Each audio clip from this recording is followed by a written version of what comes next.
I think so. I'm good. I'm good.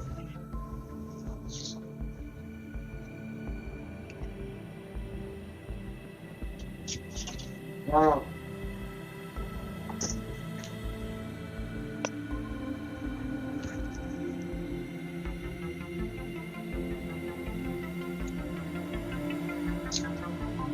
Using my phone for Discord. Downloading. I know. Hopefully this little battery fixes it tomorrow. Otherwise, I will be back with my beautiful face and Thanksgiving. Because that's how I'll buy a new computer. My camera also doesn't like Discord. I have to run it through a different app for it to work. I mean, if you want me to put in the work, I'll do it.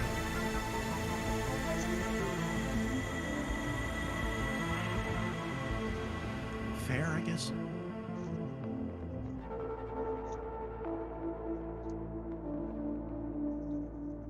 I'll get it going. Why not? Just gotta remember not to stand up because I'm not wearing pants.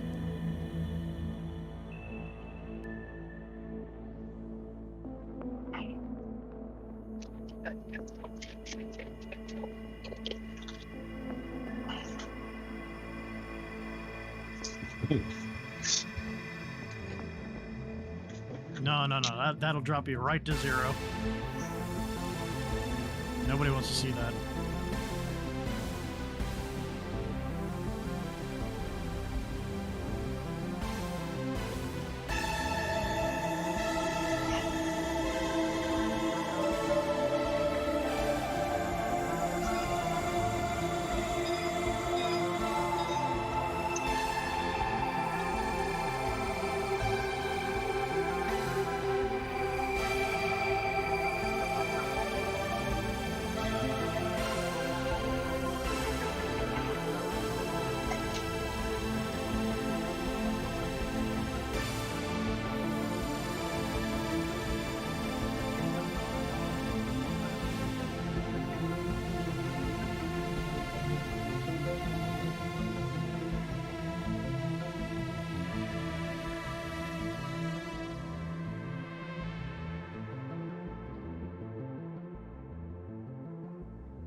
All right, so it's good to be back after so long with you. We left our last game with a few things that happened. We had the group was finishing up their shopping in Waterdeep, and on their way back to Candlekeep, they saw that something was amiss. There was a bunch of tents out in the Court of Air. There was just crowded with people. And when they talked to the Avowed, they heard that one student and Frida-Lay were infected by something. They could hear Frida-Lay in a tent who seemed to be in a lot of pain. And then suddenly she mentioned something to the fact like it was them, and then her body blew up, and just goo all over the sides of the tent came down. The Avowed quickly contained the tent and incinerated it to make sure it didn't spread. You guys tried to do a little bit of investigation in Frida-Lay's home or her office, but there was nothing really there except for in her calendar that she met with a student who was sick, and then there was no more entries after that. You guys wanted to investigate more, but the Avowed had told you that there is also something else going on. There was a theft in Candlekeep, which is rare because you all know the books, once they're taken out of Candlekeep, they automatically teleport back to Candlekeep, but someone has stolen some pages from an old book that was in the vault. You learned there was two Avowed who were actually also killed in the robbery. You learned that the two Avowed were killed doing martial arts. You also learned that one of them had a piece of scrap cloth in his hand When you took it out, it had a symbol of a white lotus on it, and one of the avowed had told you they recognized the symbol as the Order of their Immortal Lotus. That it was ruled by someone named Bak Mai. They know about this group because they've had reports of people being attacked on their way to Candlekeep, and they would take their whatever things that were knowledgeable on them. So Candlekeep was aware about this group, and now they've attacked Candlekeep. Is there anything else that was worth pointing out from last game? Did something happen with Fader? Remind me. Is that the game before? Oh yeah, he had a message from his brother. I wasn't sure if that was an actual message or an hallucination because I had just licked Morty. I mean, that you still had a message from your brother, so whether you believe it to be true or not. I'm just wondering, happens. is that what you were talking about? Brendan? Yes. Okay. Oh yeah, you also visited. It's been a while. Millie's home. Millie's home, where you guys had a little trip party on shrooms. So here you are. You're still in this office. You've done some investigating. You've done some medicine checks. Does anyone have the spell Speak with Dead? I was thinking about it, but I never did pick that up. One of the rituals I was considering. What, Millie? Sorry, I'm trying to change my setup a little bit. I don't think that I do. I do not. Okay.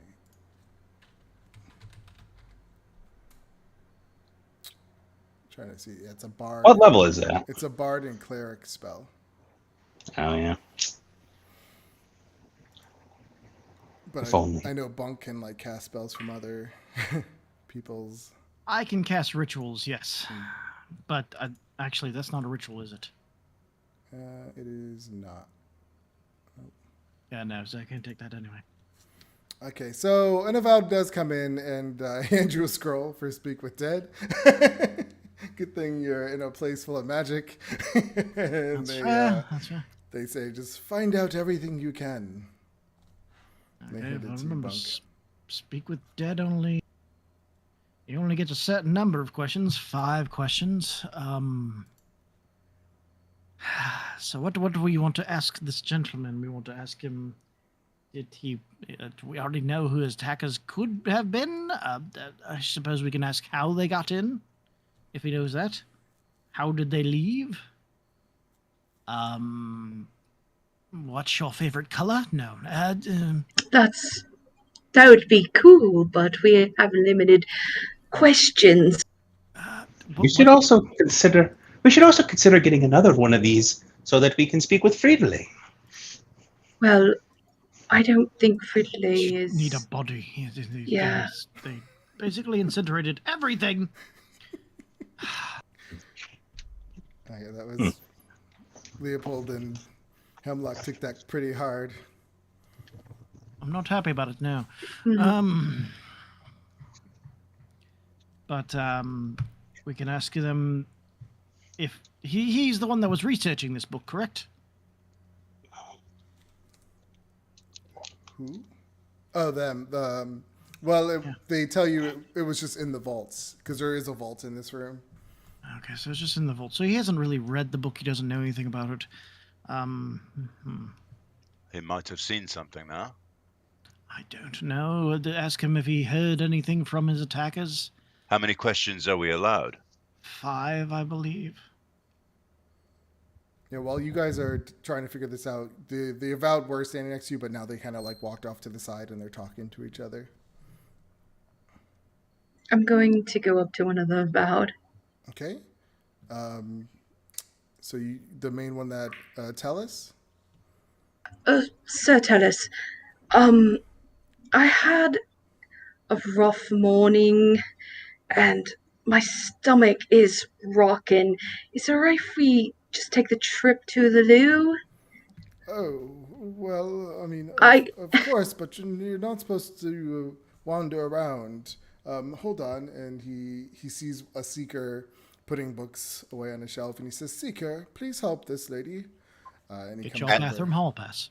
As she's walking off, I'm going to open telepathy with everybody in the group. Okay. And he says, "Yeah, please show her to the loo." And he says, Thank "Of you." course." And he starts to walk you out. Peter, perhaps you could sneak up on them and hear what they're talking about. I don't have to sneak up on them. Anything that Hemlock wishes to share, she can. No, I mean, I don't know where she's going, but I mean, these avowed are chatting right there. Oh, they're in eye shot, but out of earshot. Yeah, they're on Okay. the other side of the room.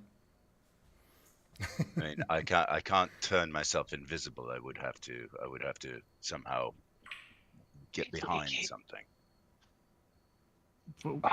I thought you were a sneaky kind of guy. I didn't know. Well, I am. I can't just like, ooh, now you see me, now you don't. I have to hide. Slowly moves over. I mean, you don't even know what their surroundings are. Maybe there's a barrel or a building. It's pretty or open in here. There's some a bush. There's some low desks, but there's nothing really. They're just against the wall. It's kind of long on both sides. As long as he starts crawling on the floor. Bring the worm. It's a new dance. All right, so. Just as a by the way, we have 4 hours of telepathy. Okay. We're going to ask this gentleman, did he see his attackers? Can he describe his attackers? Did he hear them say anything? Does he know anything about the book? First ask, what's your first question? So you cast a spell. No, I'm just discussing. You're still discussing. You're still discussing. Okay. So is there any way that you could combine see the attackers, hear the attackers, all in a single question? Did you notice anything about your attackers? No. Yeah, that covers it. Yeah. Do you know? We know that something was stolen. We know exactly what was stolen. We do. Yeah, so it's pages out of a pages. book. I've got missing pages here. Yeah. Does he know Does he know what the pages were? Well, we know what the pages were. We just don't know what they require. So I'm going to ask him if he knows anything about this elixir of or whatever of immortality and what they may require next. And we're going to ask him where did he see how they got in, and did he see how they got out? So I think that's. I believe that covers it. Everybody in agreement? That's 4 questions. God damn it! See the attackers. What's next to be required? How did they get in? How did they get out? Well, we do know that they're apparently from the White Lotus. If he's going to tell us that they're White Lotus monks, I don't know that that's a great question. Perhaps, do we know, is it possible that what happened to the other student in Tefridale has something to do with this break-in? I could ask him if he noticed any fungus. I didn't know. Yeah, that's the thing, is that's I feel like that might be a wasted question. That's supposed to be a shot in the dark. Well, we don't exactly have a good idea for the last question anyway, so it's a bit of a shot in the dark in general. All right, so while you guys are discussing that, figuring that out, Hemlock, as he's bringing you down some halls, and as you come up to like a T section hallway, you start to pass the hallway, and you just feel this it almost will actually hear it more, and you kind of feel it inside, but it's like a high pitched noise, kind of, and it's coming from that hall. But he continues walking past, and he turns the corner to the left, and then he says, "Up here is one of the rooms." Thank you. Your name again? I'm sorry, sir. Lee. Thank you, Lee. I might be a bit. I had some bad mushrooms and mushroom tea this morning, and I'm not used to it as I was before, so... Oh, that sounds really unpleasant. Sorry. Okay, well, I will wait. Thank you. Please don't disturb. It goes faster if you just don't disturb me, okay? I understand. I Thank don't you. want to go in there. Okay. All right. And I go in. All right. Go in, yeah. You And come I in, cast and there's some little cast like druids. cubicles. Yeah, and there's some cubicles, and they have a little hole in the floor. And it kind of Ugh. it reeks a little bit like poo. I make it smell even worse. I do druidcraft and I make it Okay. smell.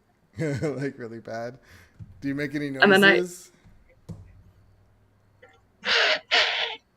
ugh.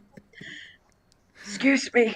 And then You hear the boy. You hear him gag outside from the druidcraft smell.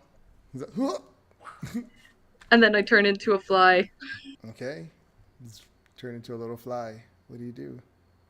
And then I go out the door. Try squeeze out the door. Can I go out the Yeah, door? you can go. You can find your like under it, and then come back up. Okay. And then do I hear the high pitching noise? Give me a stealth check with advantage. Stealth fit a check? Check, yeah. What's a fly's stealth? I'm curious. We'll have to see what the fly is. There's a giant fly. +1. What did you get? 16? Yeah. I mean, the real question is, if you see a fly, do you even do anything about it? I know. It was just going to be for entertainment purposes, like swat at it or something. But yeah, you fly, you come out, you see he's kind of like turned to the left, like gagging a little bit, and his mouth is covered from the smell coming from the door. And yeah, you fly off back to that T section, and yeah, when you get to that T, you could feel it. It's like kind of coming in your head as you fly down the hall. You come down the hall to another T section, and you take a right.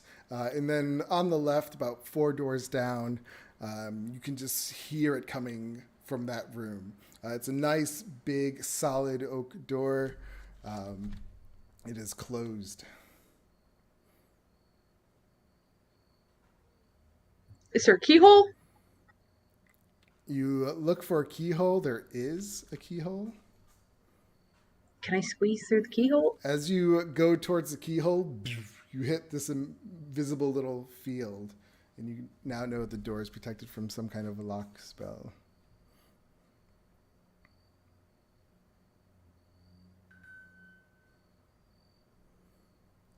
But you can feel this draw of power coming from the opposite side. And while you're figuring that out, we'll go back to the group. Yeah, so you guys figure out your 5 questions. Yeah, I'll just go ahead and cast the spell from the scroll there. Okay. You cast the spell. Yeah, you see the bodies start to like jiggle a little bit, and then the mouths just open up. Oh, that's unsettling. Oh. Here, please, just maybe save the last question based upon what they tell you. You know, maybe they'll ask something you'll want to know about. That's fair. It's moving. I mean, we've fought zombies before, but this is really unnerving. Hello? Dead guy? Did you notice anything about your attackers? Yes, I noticed a few things. Oh, God damn it. There's really your answer. You're supposed to be a scholar. Son of a... What? Can you tell us about your attackers? Yes, one of them had dark-haired woman in her late 30s and early 40s. Her face was marred by a thin scar. And then there was a attractive silver-haired man in his 30s. Both killers wore simple, fitted black clothing under white, flowing robes. Can you tell us how they entered and exited the room? Unfortunately, I cannot. It was like they came out of nowhere. I never saw them coming. Okay, that's 3. Do you know anything about the pages and where they might go next with that knowledge. Is that what they stole? Sure, great, fine. I don't know anything about pages.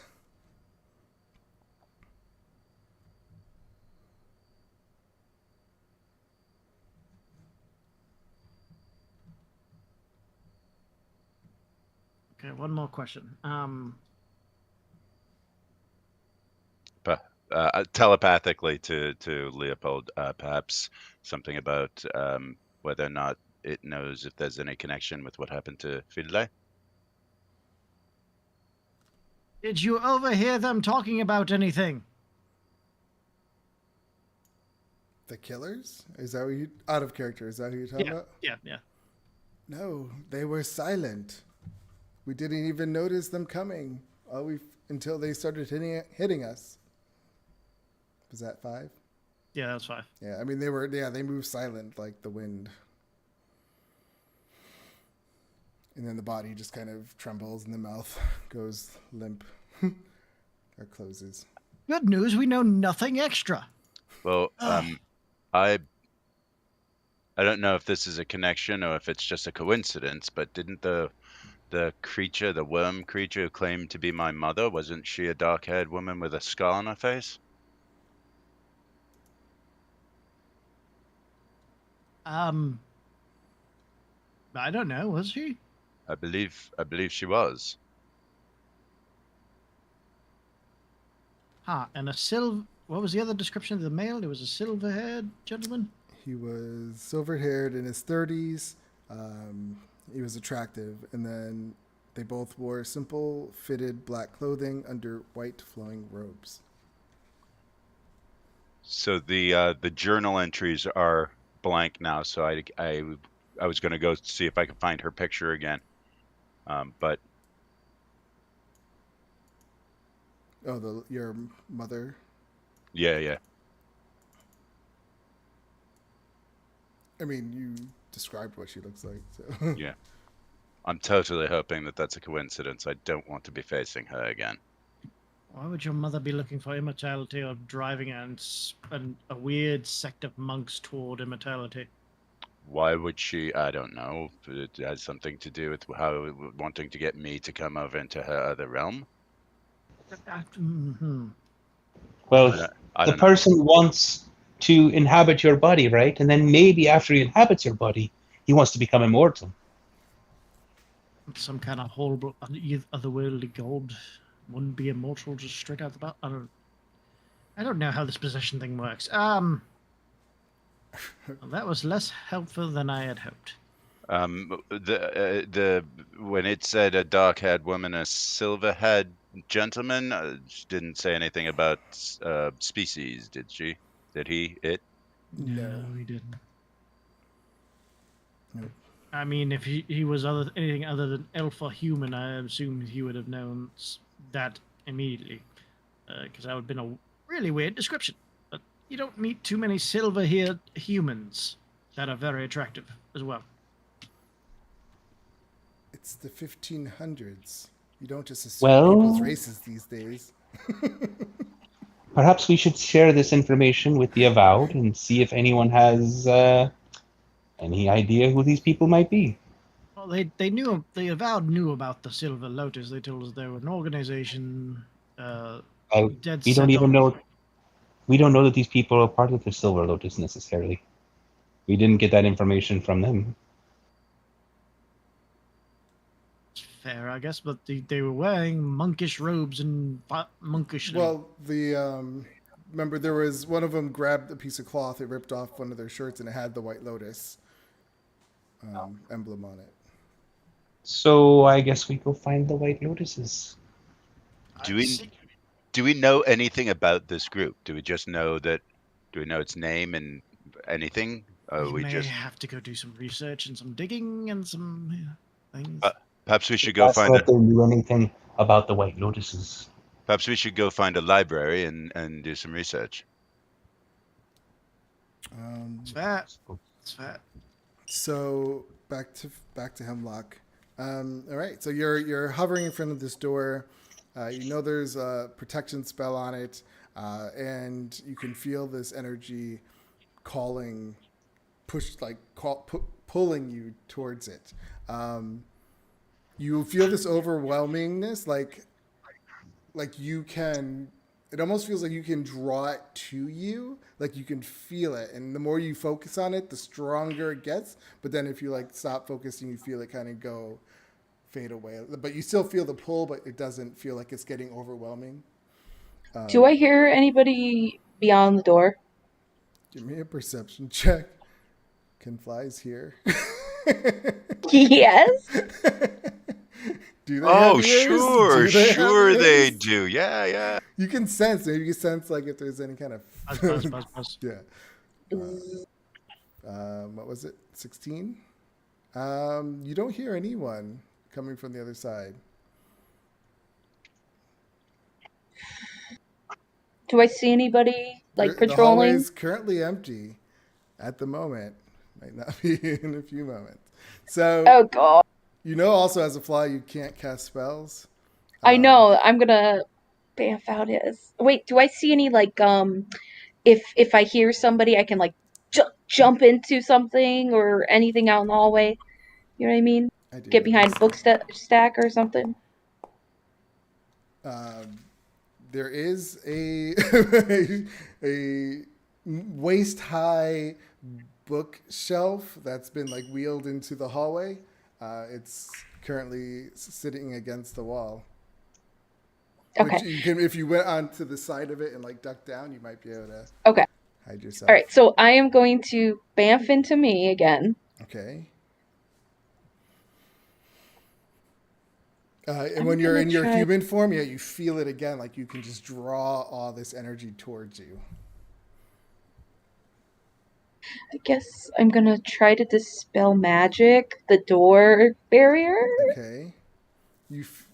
And as you are casting the spell, you can feel as if almost you can draw that power into your spell. Do you do it? Yes. You feel, okay, so you sit there and you start to cast the spell magic. And as you're casting it, you can feel the magic beyond this door kind of pull towards you and go into that spell. And how would dispel magic work for you? What would it look like? Can you cast spells in Candlekeep? Yeah. Oh, I thought magic didn't work in Candlekeep. Nope, it works. Maybe not in certain areas. Oh. So I'm gonna. There are wards and stuff. How do I dispel magic? I think I just start putting a lot of hand motions, and then. Well, is it somatic too, or instantaneous? It says. The spell is verbal and somatic. So yeah, So I'll be like, unlock the barrier. Something. Go barrier. Go away. Unlock. What is it? Aloha Homora. Yeah, well, that's not it though. Aloha. No, what is it? Yeah, it's Aloha Mora. Aloha Mora, is it? Okay. Yeah, so you say Aloha. I feel like it's a little different. It is probably. I have to look this up now.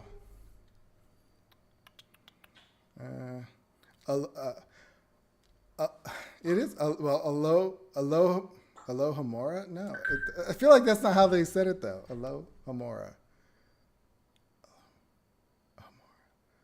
Aloha Mora or something. You got to say it with a British accent. Yeah, Aloha Amora. Oh, Can't move say over. Aloha Mora.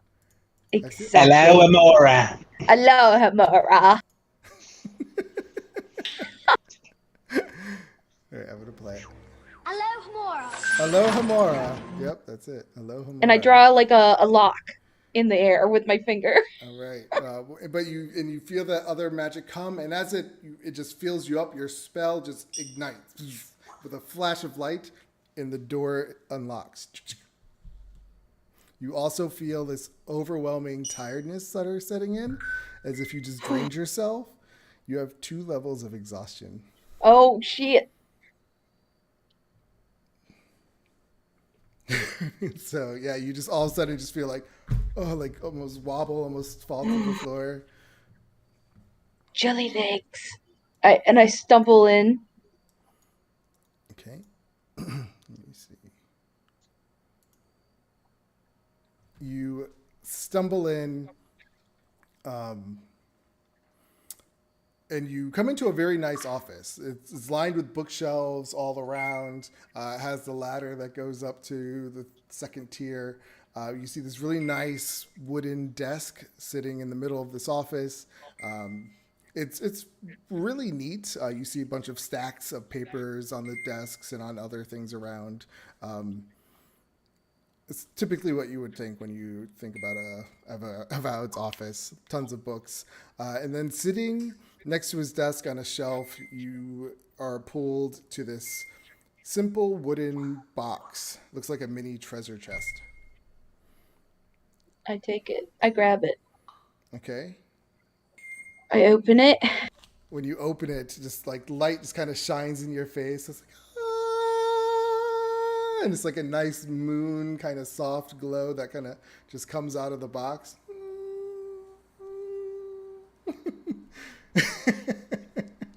It's the size of a fist.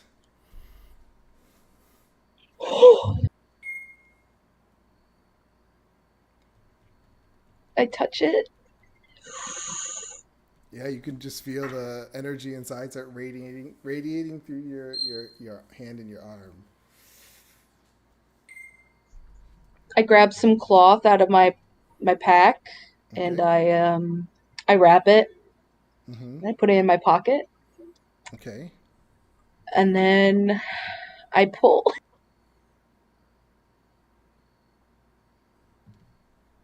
What color is it's white, right? Yep.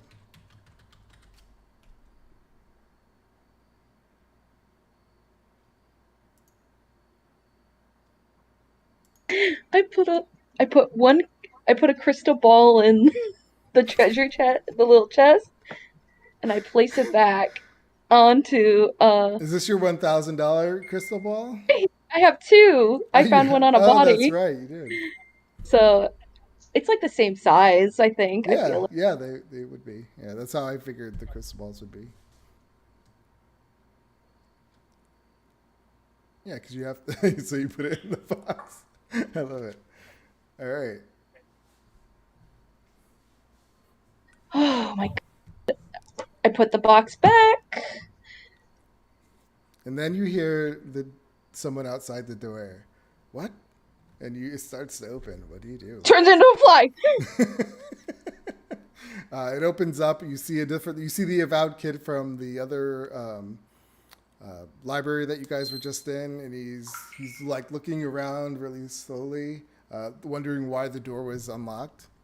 And he just steps in, and he's just standing there, looking to see if he notices anything out of place. Give me a stealth check with your fly stealth, which is a +1.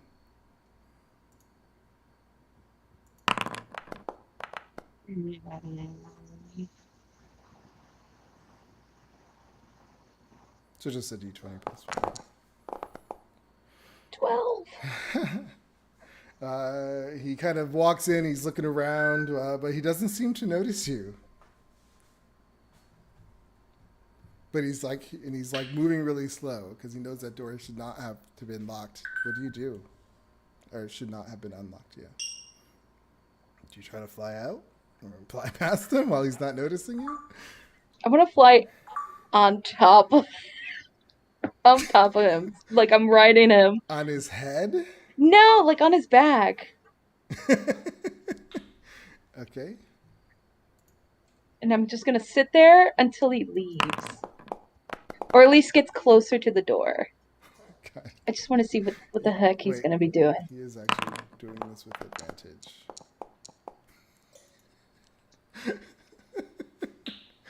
So I just rolled him his perception checks because I feel like when a fly gets to a certain closeness, you can actually hear them. I can anyway.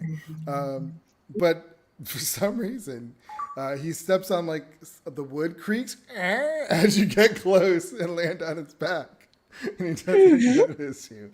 And yeah, he moves. He's walking around the office, and he pulls out a wand, and he's just like waiting. And then when he doesn't see or hear anything out of the ordinary, he grabs the small chest. It's closed, so he doesn't open it, and he walks out the door. When he closes the door, he says, "Locus Doris," and the magic password to lock the door, and it relocks. You just see like a shimmer go over the door, and he walks down the hall. He's walking down a few halls, and he goes down some stairs, and you're just holding on the entire time. And then he comes up to these massive 2 double doors.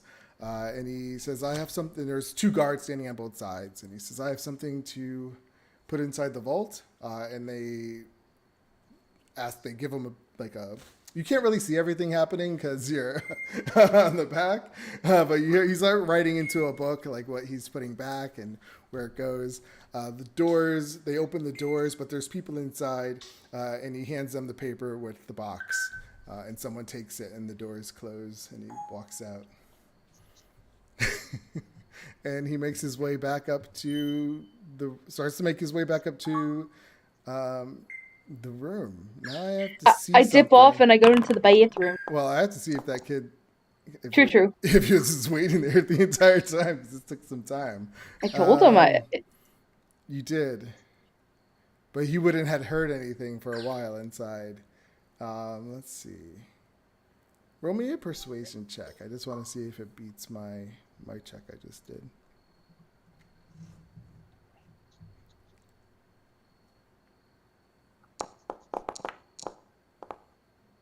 $10.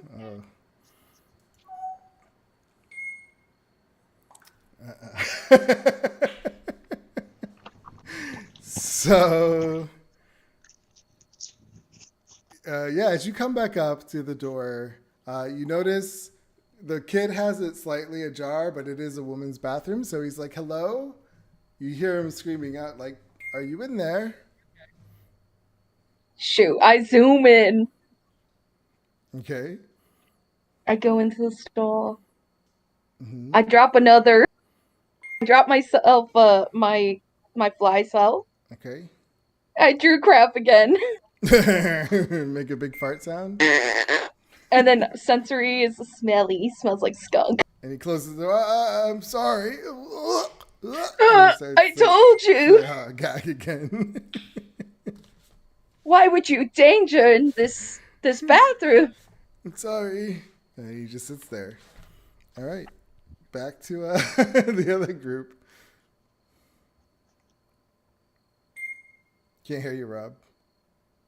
Thank you. Would I have felt Hemlock get the exhaustion through the... No. No, okay. So, Leopold, what are you in? Okay. So, we know that it's the White Lotus, or the Ring of the Immortal Lotus. We know that we need to find their place of being, and we know we need to do a little research on a quote-unquote secret society. I don't think that'll be as easy as finding a book on a secret society, but yes. I have written down in my notes here that the Immortal Lotus is led by someone named Back May. I've written it Bakmai. I don't know if that's. Are you talking to somebody, or are you just? I'm a little bit of both. I've got it written down in my notes here. Led by Back May. So yeah, we might. Right. Okay, we may be able to.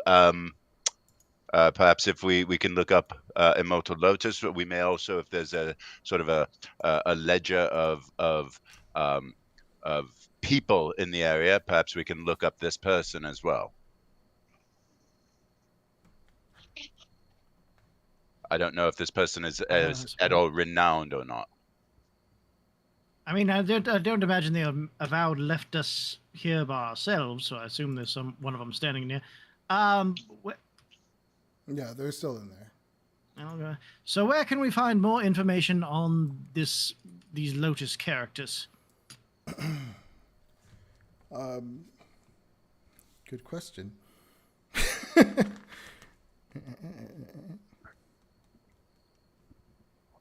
He says,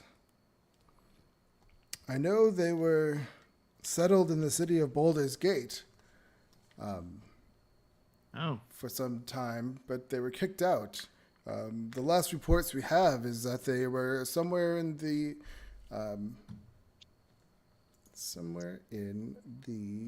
loading my map up real quick. The Cloakwood Forest. Did you say the Cloakwood? Yep.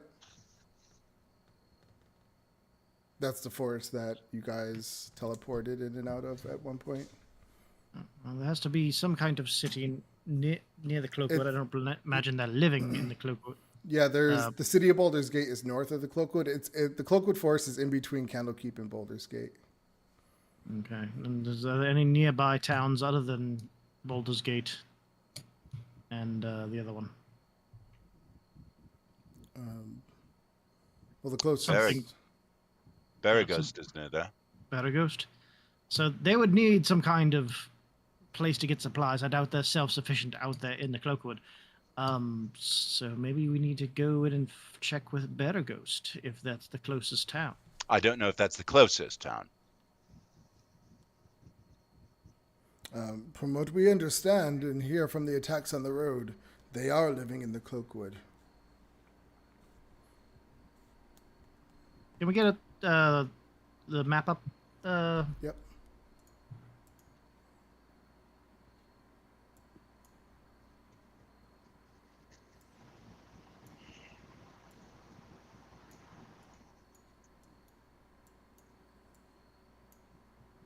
Okay, so Cloakwood.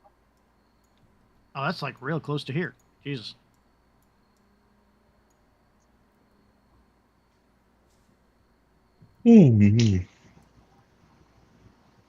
So honestly, they're a hop, skip, and a jump away, honestly.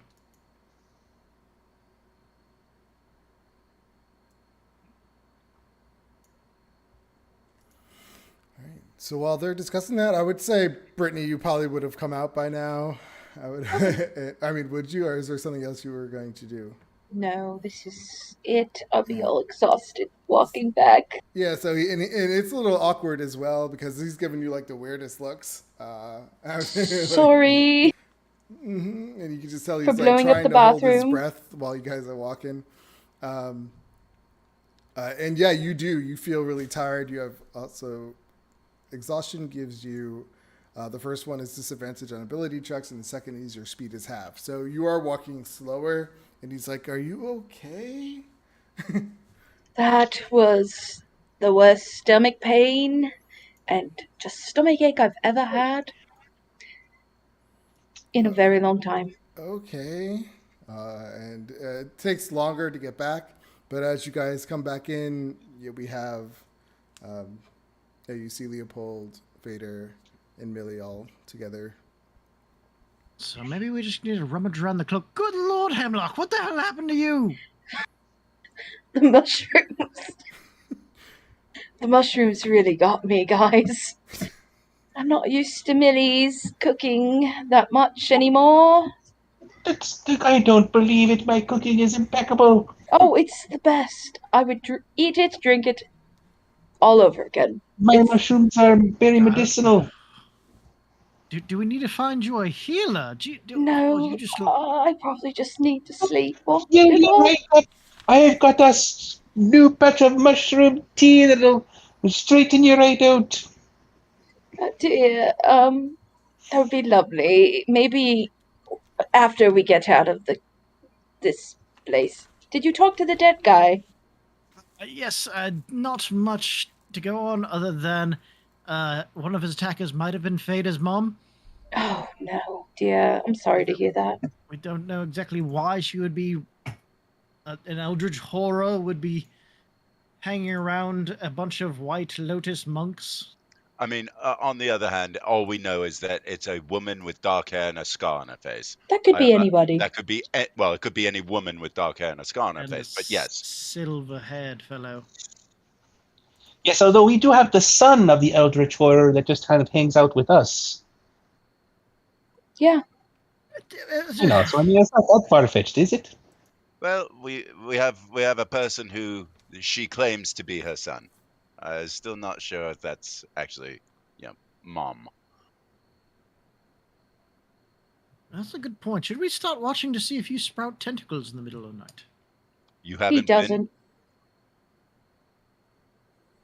Have you been staring at him in the middle of the night? No. Well, you know, no more diddle-daddling. Let's get on into the Cloakwood. Find us some lotuses. Well, hold on. We did mention something about wanting to see if we could find any information about them before we run off willy-nilly. I'm a little concerned about Hemlock right now. She seems to be moving a little. Are you okay? I'm just very tired, you know. It honestly sounds like any information that we might find would probably be with some official at Baldur's Gate if they're kicked out of Baldur's Gate. That's actually a good point. Are we going to Baldur's Gate? Perhaps starting at Baldur's Gate would be the right thing. What time of day is it? It's still the morning. Should we perhaps... It's like 11, right? Yep. Should we perhaps see about locating our ship's captain and perhaps... I mean, we can just walk there. Oh, we could teleport the we plugs. could teleport there, yeah. Well, no, we can't teleport. We've never been there before. I teleported out of... Oh, that was Baldur's... That was not Baldur's Gate. No. That was the where the W city. Waterdeep. Waterdeep. Much, much farther. I would feel more. I mean, this is just my 2 cents, my 2 copper pieces. I would feel more comfortable seeing if we can find out more information about this gathering, this organization, this cult, before we just go running off into the Cloakwood. No, that's fair. I mean, it's not very far from Baldur's Gate in general, so It's about halfway between Candlekeep and Baldur's Gate. yeah, it's exactly halfway between. Yeah. So, but you know, it's still a good day's journey from one side of the Cloakwood to the other. So we just don't want to go, rummaging through there and willy-nilly. Right. It looks to be about 120, 130 miles to the city. Yeah, so let's go. It would be nice. It would be nice to know why they were kicked out of the city. Aye, that's...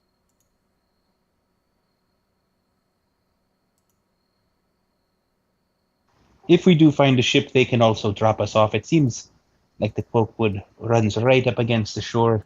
Well, Might actually be faster to get us right into the heart of it. I bet you they're not just hanging out along the edge.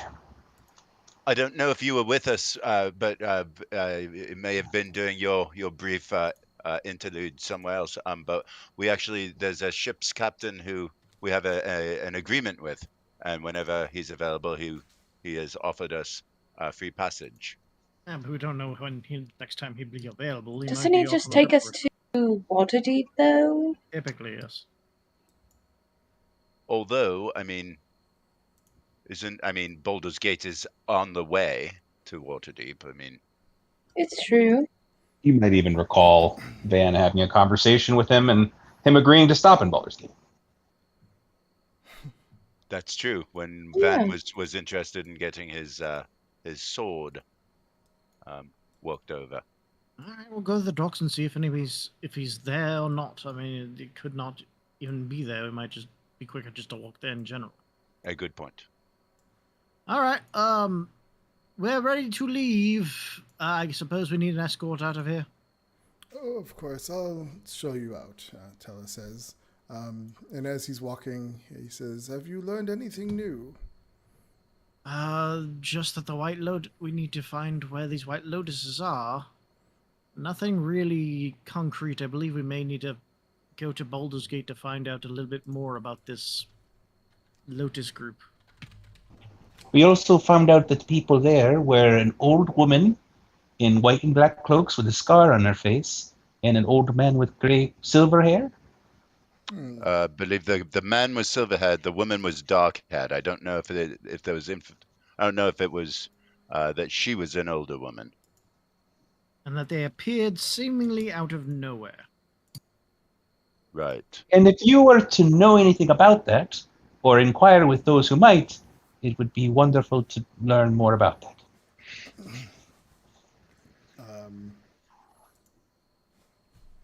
He says, let me just look up something real quick. There's a lot of information on this.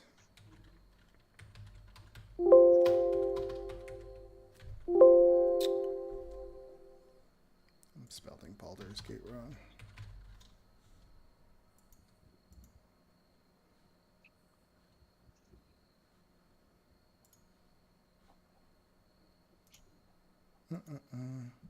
Guys, talk among yourselves as I do this. Is there anything you want to say to each other? Hemlock, whatever we do, we need to find some place for Hemlock to lie down, because she looks like she's about to fall directly on her face. That's part of why I'd like to put off going straight into the forest until at least Hemlock's had a chance to recover from whatever's currently ailing her. This is telepathic, It's correct? the mushroom soup. Yeah, we've everything that I'm saying is telepathic. Yeah, I had a problem with the I mushroom don't believe soup. for 1 minute my mushroom sick made you sick.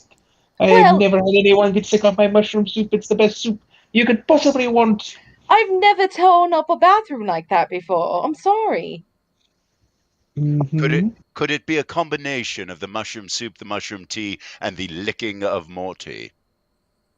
Oh, it could have been licking Morty, yeah. Although I have to be honest, that I feel like is quite healthy as well. You've done that multiple Oh times. God, I what's this? didn't Are we agree. walking down the hallway you Oh my God, it traveled with you. I'm Oh. sorry. I'm sorry. I'm telling you, it's something. Something really went wrong. I don't know. The poor boy that was standing guard. Oh my God. Might He was need to make crying you sleep almost. outside of the bubble for a night just to be sure. I will. I think I'll be fine. If he makes you sleep outside the bubble, yeah, I will join you. Thank you. I do have proficiency with medicine. Perhaps I could. Let me see what's going. So, a Baldur's Gate walk I is did 5 touch your days, forehead. 7 days. 7 days to walk to Baldur's Gate. Yep. That Cloakwood is larger than I thought. I mean, this map is pretty big. You're walking by a whole forest.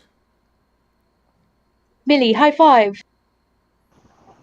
Low five. This map isn't accurate. I'm using an interactive map online. I mean, at 20 miles a day, that's about right, even with this map. We should definitely try and get the ship. It'll be much faster. A sailing ship is 3 days. The long ship is 2 days. Can we head down to the docks and see if our ship's Yeah. captain is in? Did this guy respond to us yet? He was gonna. Were you looking up something? So yeah, all he says is, all I know is that we know is that they were once in Baldur's Gate. Perhaps they would have more information. Do you have any description of that individual that you mentioned earlier? Bao May? Bao? Who are you talking to? Back May? Yes. Do we have any idea of? Does anybody in the area know what this Back May looks like? Has anybody seen him? No. None of us have here at Candlekeep. I think I'm becoming more and more convinced that our first step should be to go to Baldur's Gate, whether it's by ship or by land. You guys go inquire with the dock. I'll catch up. I want to inquire with the Avowed field day if anything's been found on that yet. Can I come with you? Yes, please. Walk a little bit further behind than normal, though. Just I don't know how. Presentation, whatever. Do your magic. Get the smell off me. Well, yeah, I don't know if you're still having problems. The smell may return. It's gonna be gone. It's fine. I took something. You took some. Okay. I took some medicine. It's fine. Okay. You know, I take herbs. I know herbs. I'm a druid. You know. Mint. Millie is going to like waft the air a little bit in an attempt to smell what sort of intestinal discomfort she might be experiencing. Like as a medicine check, she's like, "What is that?" I mean, I don't you're not that good Basset with hound. medicine. You're not like a healer. Am I smelling mushrooms? I don't know. It's like from Biodome. She's just trying to smell what's in there. Like what does she have for dinner? What's been ruminating in her bowels? I love Biodome.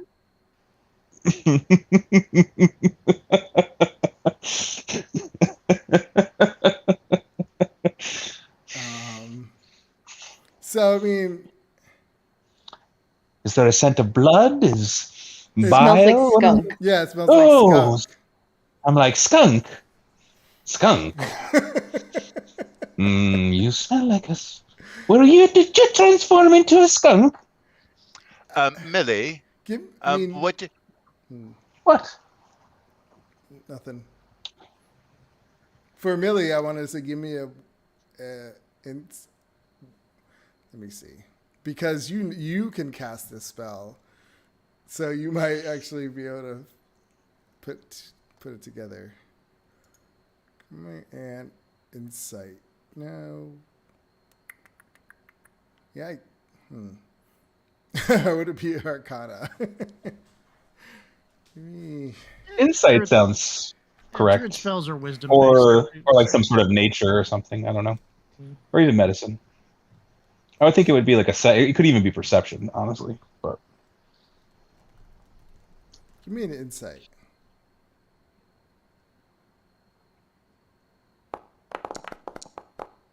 Because it's also kind of like, is she lying? I mean, since you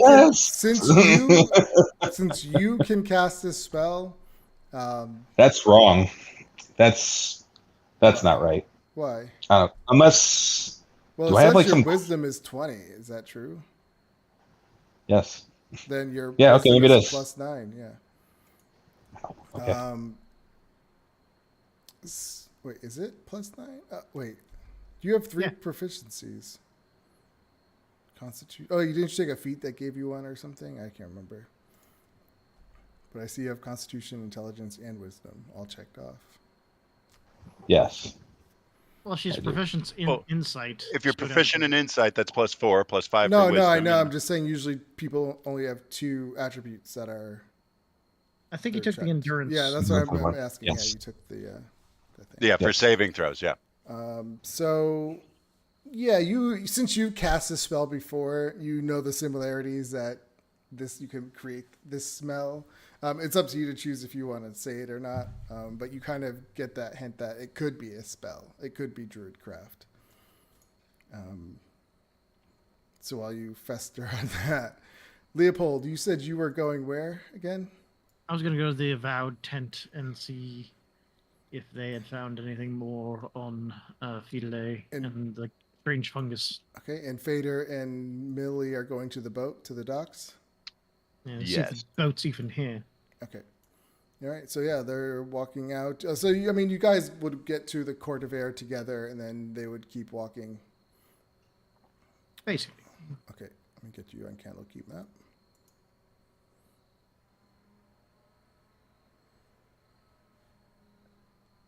If it matters, I don't believe I've ever really paid attention to how we've gotten to the docks to talk to the ship's captain, and I don't believe Millie has ever been there. So, how do I get there? I think you basically have to go outside of Candlekeep, and it's like outside of Candlekeep, the little area outside. Yep. I think Millie has been to the docks. I'm pretty sure she went to Waterdeep. Does Millie speak frog? She does. She was there, right? She was with us. Yeah. Then she has been to the boat. Yes. That's right. Okay. Well, Millie, shall we go inquire about a ship? So they continue to walk off. All right. So when you come outside, and there are still tents out here, It's still pretty chaotic. You come up to the Avowed. They're in their main tent, and as you come in, Janusi looks up.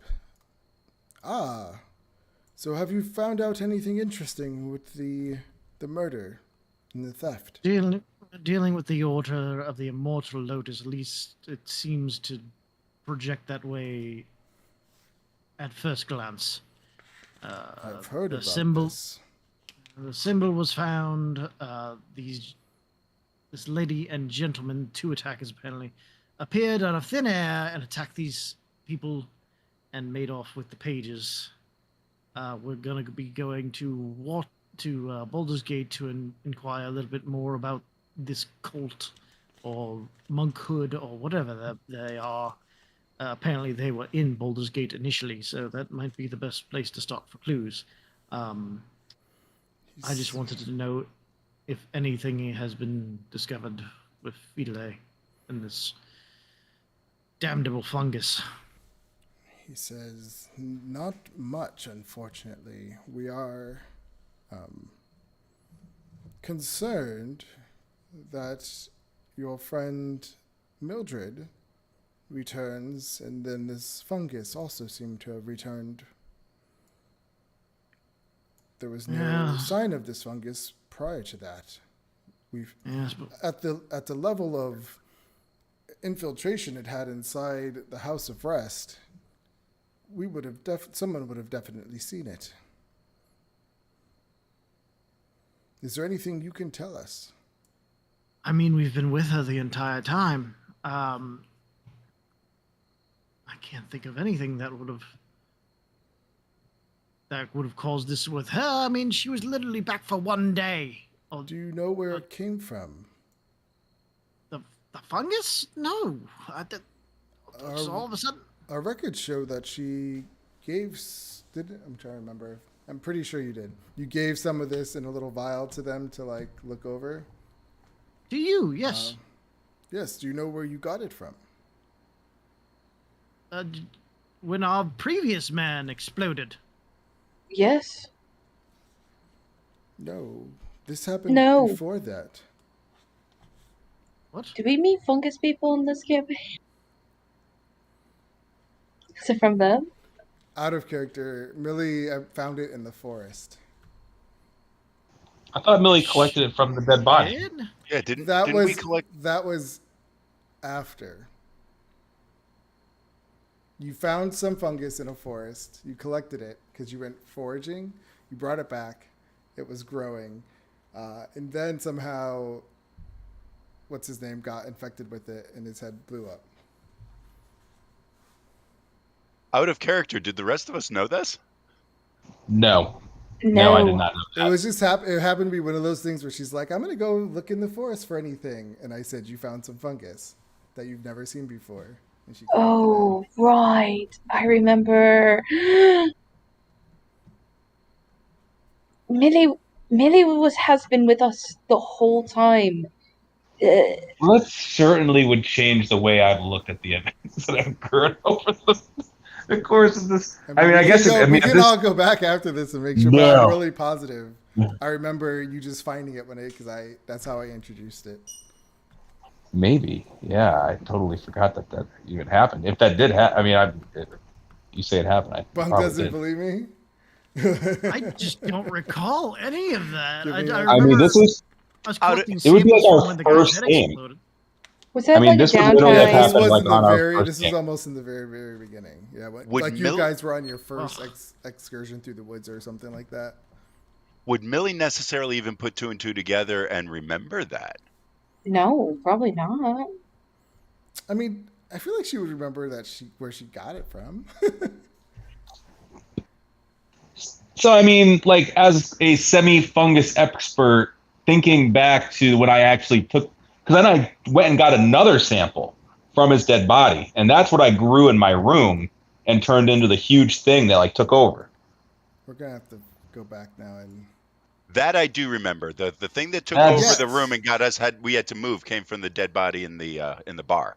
Yes. Yes, but we had 2 vials of this black shroom or whatever, I believe.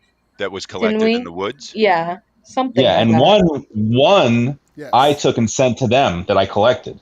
And Yes. So one I grew, and the other one I sent to them because as evidence of what was happening. You collected a vial from the body, and so did I from the body. I know, but before that, she also collected some fungus in the forest. She put it in her little. I know, but drawer. Where did that fungus? Yeah, I don't even remember where that fungus went. I mean, I don't think I grew it or anything. It's probably still sitting in a vial somewhere. I mean, they probably blew it up. I don't know. Oh my god! Should we maybe go back to the room and check, because we started another patch of mushrooms in the dresser drawer. Yeah, but that's her mushrooms. No, we started a patch of mushrooms out in the courtyard outside, just outside the front gate. But Millie knows what kind of mushrooms these are, the ones that we got, because she didn't say that they were different. I didn't know what they were when I picked them up. It doesn't sound like. No, the ones that we foraged out in the courtyard. Just now, like last game. Like 2 sessions ago, we planted. Oh, the ones that we ate. The ones in my room came from my body. Yeah, that one is cool. The ones from back then, you forged a long time ago. I don't recall what happened with those. I don't know I don't know what I did with those. They blew up the room. No, those are two different. The ones we forged are not the ones that blew up the room. I know that I'm pretty positive of that. Those are the ones we collect. I collected them from the body and I grew them in my room. Correct. The ones you collected from the forest did not blow up the room, but you did. But yeah, there was a. Do I have them on me? No, they were in your. Do I still have them? Okay. Well, there wouldn't be any more because you basically just came back from the dead with nothing. So. Right. If they were still on your body, they'd be back at the spa right now. We go back to the spa and everybody is dead. No. Leopold could check in with the spa lady.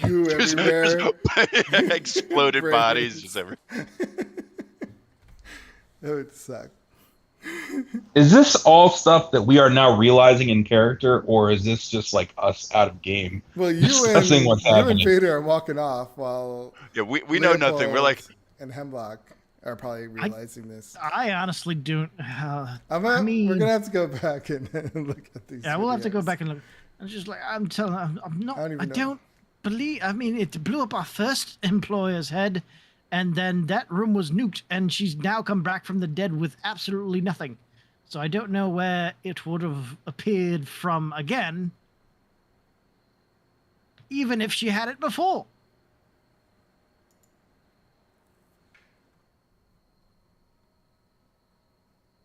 I'm sorry. I'm just looking at my notes. He says, we believe this is somehow connected with her. She is of all a very rare type of druid. You don't usually find, what are you called again? Spore druids? Spore druids, yeah. Yeah, spore druids out and about. I wouldn't know that. I'm not familiar with any kind of druidality. No offense, Hemlock, but you're kind of dirt people. I don't exactly. It's not something I'm familiar with. So you just consider Hemlock like dirt people because she's a druid, even though she's not really dirty. No, she's filthy. Look at her. She's. I'm not filthy. I might have dirt underneath my fingernails, but that's pretty much it. You have dirt underneath your finger. Oh yeah. My god, the atrocity! Don't you dare touch me. Well, we're going to continue our research, Leopold, and we will keep you informed. I mean, please do. As for the theft, we could easily contact, can't think of the name, Baldur's Gate. We do have ways of communicating with them. If there's if that is what you would like. Oh, quicker than us going over there. Yes. Oh, that's easy then. Yeah, sure. That'll work. If we have ways to talk to them and get more information about this sect, why they were kicked out of Baldur's Gate, and if they know of any maybe supply. I will send. We will send word. Little group. We have some sending stones. I will see what we can find, and I will have someone get back to you within the hour. Oh, wow, that's really quick. While you guys are doing all that talking and stuff, and what would Fader and Mildred be talking about on their way looking outside the gate?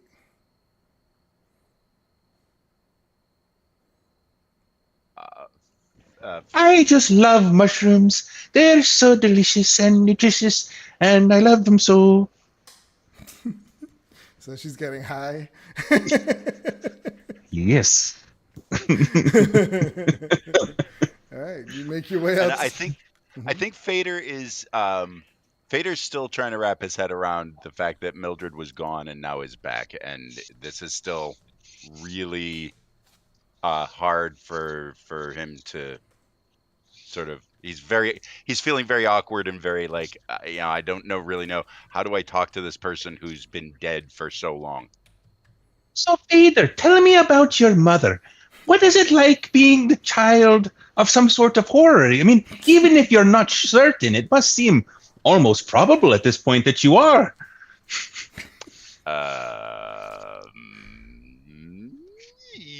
I'm not entirely sure that she actually is my mother, and if she is, then I will have to come to terms with that. I'm hoping that she is not. I think I would much rather continue to not know who my mother was than to know that my mother is that particular person. I'm sorry, dear. I know that must be terrible. I mean, what sort of suspicions did you have about your origins before this all happened? I mean, did you know anything?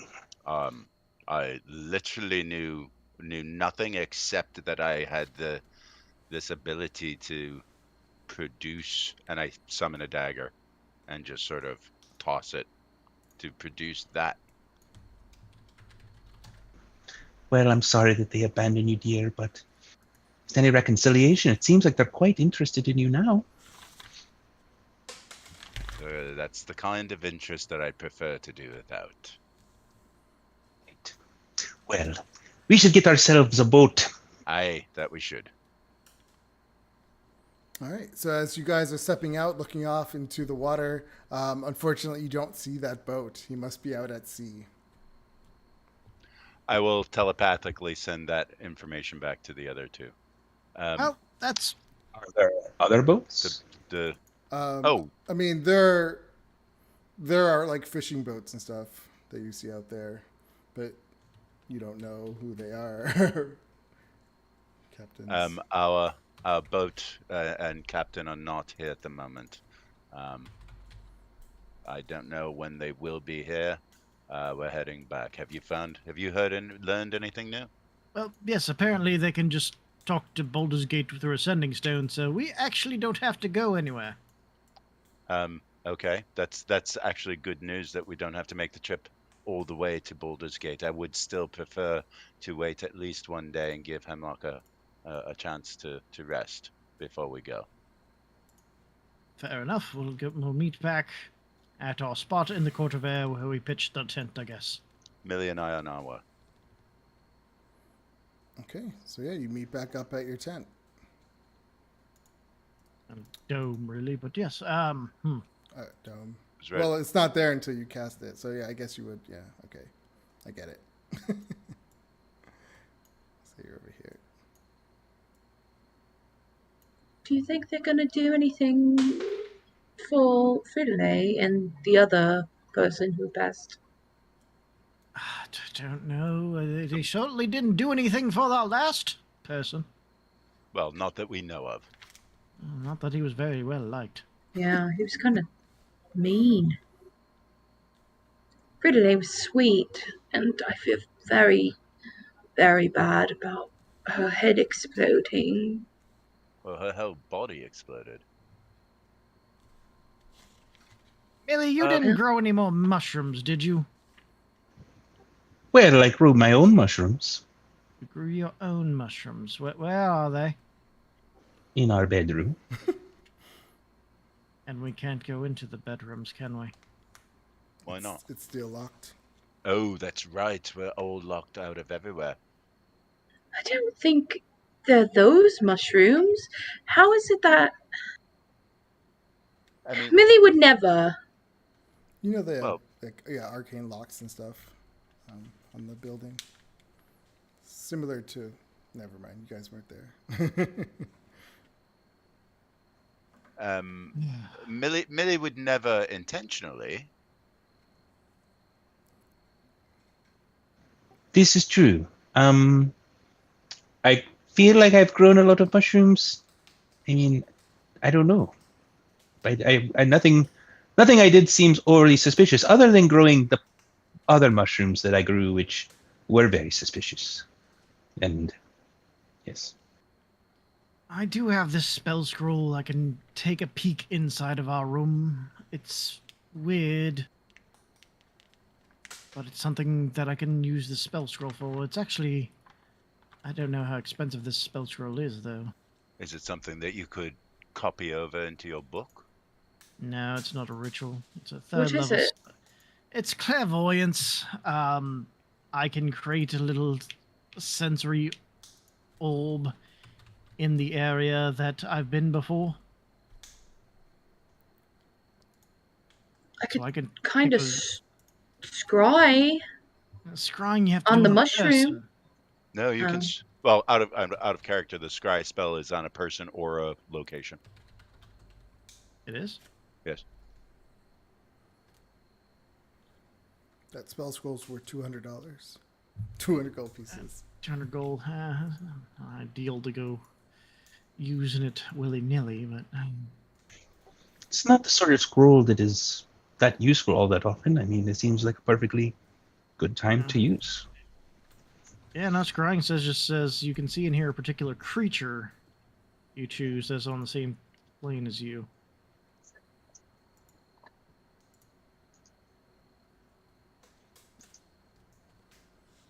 Oh no! You instead of targeting a creature, you can choose a location you have seen before. Okay, so yeah, I could pop the bubble up and you can scry on the area. Yeah, Okay. I don't want you to waste that. Let- I know, but I have my apple. Okay. And I'll pop the bubble out, and then you can use your ritual to scry on the area. And I'm sure once the Avowed have their information within the hour, they'll come knock on the bubble. All right. So you start to do your spell, scrying. Verbal, somatic, and materials. Okay, so you have your little crystal ball. As you are casting it, you can feel this draw of energy coming from yourself, somewhere around yourself. And your crystal ball just like glows very bright, brighter than it's glowed before when you cast the spell. What's happening? What? Wow. And you see, you see inside the room, perfectly clear. The room. What are you looking for? Mushroom. You anything weird mushroom. I mean, would the door? I'm assuming the mushrooms. The door is it open or closed? Did you leave it open? Does it need darkness?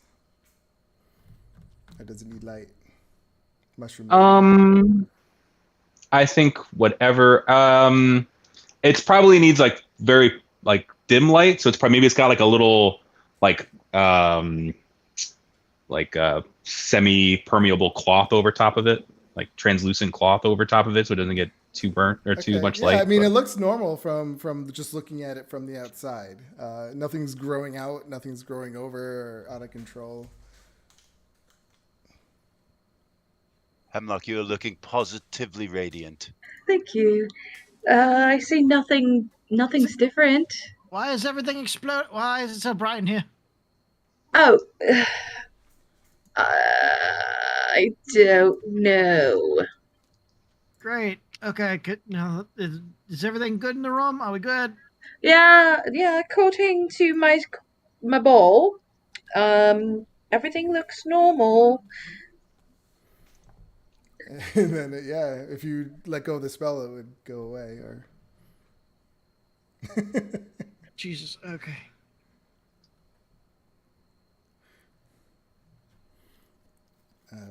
And were you saying something, Britt? Oh. Roll me a Constitution saving throw.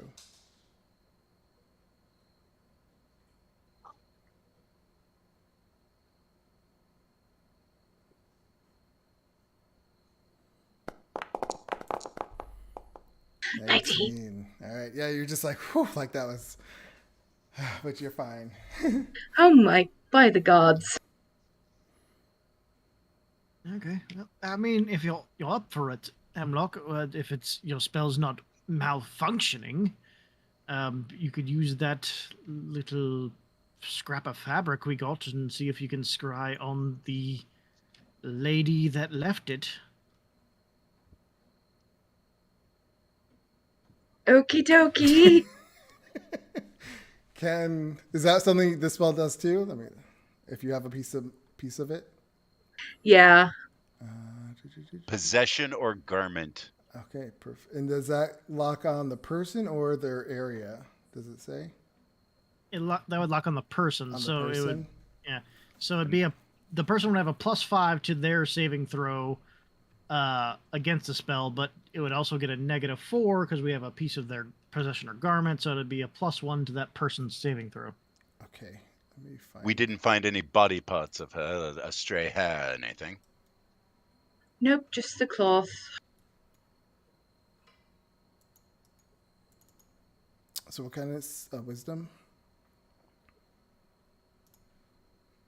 Yeah, it has to be a 16. All right. So this spell always gets me because I feel like if you have to do a wisdom saving throw, then you feel like you feel like something is being cast on you, kind of thing. Like that would make sense to me. But so when you cast it, holding this thing in your hand, you just feel that rush of energy, and it just glows so bright, and you don't even feel resistance against it. It just works. And you see a lady with these 4. As you're looking, well, I guess it's focused on her. So you see her, and she looks like she's in some kind of flat surfaced room. It's just the ground is dirt, and she is doing these moves, like almost martial art moves, and she's screaming something out, like commands for the different moves on how to do it. And clearly it looks like she's training like a group of people. Found her. Can you tell if it's my mother? It doesn't look like her. No, absolutely not your mother. Is it a woman with a scar? It is. Yes. So it is a scar woman, but it's not your mother. But she's already. What is she doing? She's yelling at a couple of people. And what can you see around? Is it like a place or a thing? A room? It's a room with dirt floor. So she's already back at the. When did this theft happen? It just happened today, yesterday, didn't it? Yes, but if it was described that they popped in and popped out, perhaps they teleported. Well, they would have had to some kind of way because you can't get back to the Cloakwood that fast. Wait a minute. How do you? I thought you couldn't teleport in or out of Candlekeep. You're not supposed to, but or your even little within did it. Candlekeep. Yes, they did.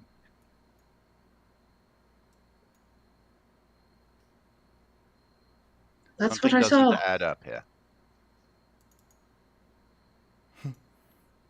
Okay. Well, at least we know it's not your mother. It's not your mother. What if they had an inside person working here to let them in and out? Oh, Like somebody who works here at the library is actually working with them. I mean, that's always possible, but I don't know if that helps us. We're not going to interrogate. We're not going to be able to interrogate all the avowed. Well, we're not going to be able to interrogate any of the avowed. Would it help though if we were to convey our suspicions? Is there anyone we trust now that Friedla is gone? I mean, we can generally talk to the head avowed, because I mean, if this did get stolen and he was in on it, he wouldn't be calling, "Hey, you go find out and find where they went." It's not plausible. I suppose.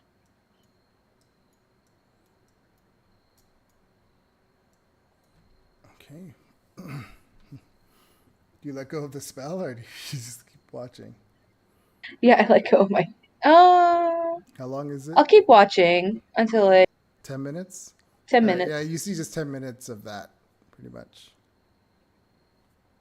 And then I'll drop it. Okay. Well, at least that worked to a degree, and we know the mushrooms were not coming from our room. Mm-hmm. Very useful Give me spell. another Constitution saving throw.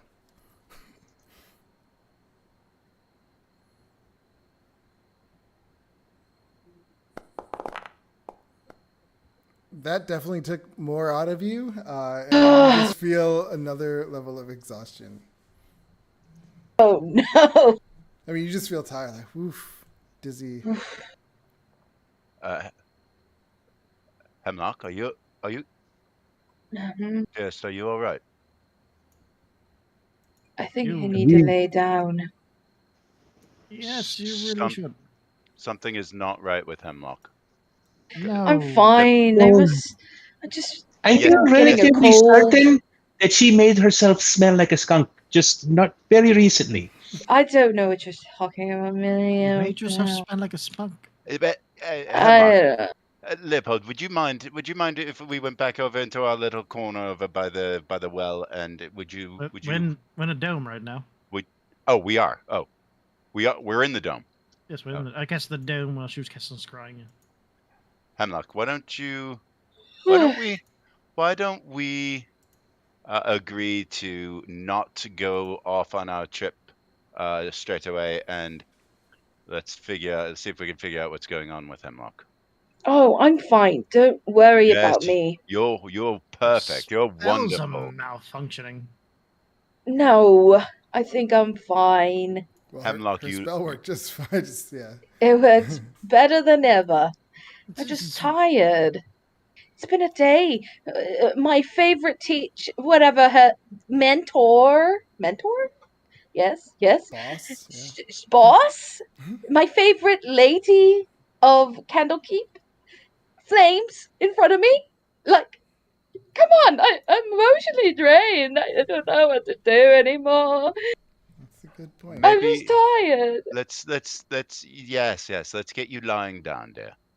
Yeah. We did see like a big flash of light just now, right? When she did that? I do magic. Has her? We've seen her scry before. Has there been I mean, it glows, but it wasn't just. But not nearly that bright. Yeah, Hemlock. I mean, we're all magic users here, you know. I mean, I am a druid. I know what these spells look like. I can cast the same sort of spells. Mm-hmm. Yes, and we've seen it. We've seen Hemlock cast this spell, and it's never looked like that. Something's not to Hemlock. You. Did you cast a spell in there that made you feel exhausted as well? No. Yes. Nope. Very I'm sleeping. No more questions. I am sleeping. I'm tired. It's like 12 o'clock in the morning. What time is it? It's like, we'll say 12:30. Maybe. Well, if you're going to fart again, you let me know. I want a better whiff next time. I don't. All right.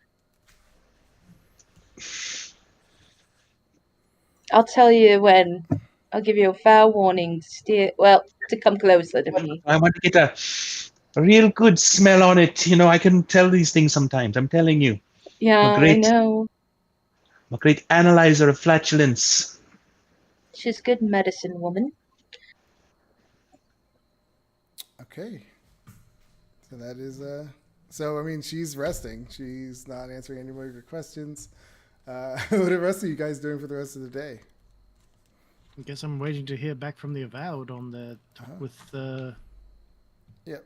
Okay. So yeah, it takes. We'll say it takes a little longer than he said, but eventually, a carrier comes up to you with some information. He says, "Leopold, are you in there?" Yeah, I'll go ahead and step out and dispel it. I'll have to kiss it again. It's fine. It's fine. So you're back in the court of air, everyone. And he says, I have some information, not much though. Lay it on me. He says, it seems that Bach May and his original students did travel as vagabonds to settle in the city of Baldur's Gate, but while they were there, they clashed with the criminal organizations, and the local peacekeepers soon forced them to fledge out of the city. They fight with criminal, or they're a criminal organization themselves? It would seem so, I would believe, since they are stealing from people in That's between fair. here and Baldur's Gate. And so they also say that the monks' influence began to threaten the established powers of Baldur's Gate, so they definitely wanted them out. I could definitely see that happening, yes. And then after they left, they went into the forest.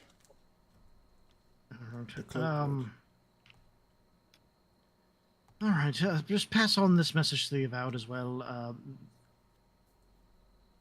We scryed on the perpetrators, and they're already back in the Cloakwood. With that kind of speed, they may have had some kind of internal connection to get them teleported out of here, which shouldn't be possible. There is no teleportation in or out. We do have a teleportation circle. Yes, but they would be, if someone used them, we would know about it. There's people usually always around them. May I ask a question, sir? You say it's impossible to teleport in or out of the keep. Is it possible to teleport from one location to another within the keep? It is not possible to teleport anywhere. Unless you're using one of the described teleportation circles. You said that you're not allowed to teleport, but what if you had like a different sort of ability that was like teleportation, but not specifically the spell teleport? It would fail. It's for the safety of the books. Would you mind if I did a small experiment involving a teleportation I am ability? not anyone to give you clearance to do anything. I am simply a seeker. You're just going to throw your dagger at the inch like 5 inches away, aren't you? Yes, and try to teleport. Just go ahead and do it, Fada. There's people that cast magic in here all the time. It's not. Yeah, I'm going to If summon it happens, it's just not going to work. I'm going to summon a dagger and just toss it off to the side where there's nobody around. Mm-hmm. And when it gets to its destination, it just vanishes and nothing else happens.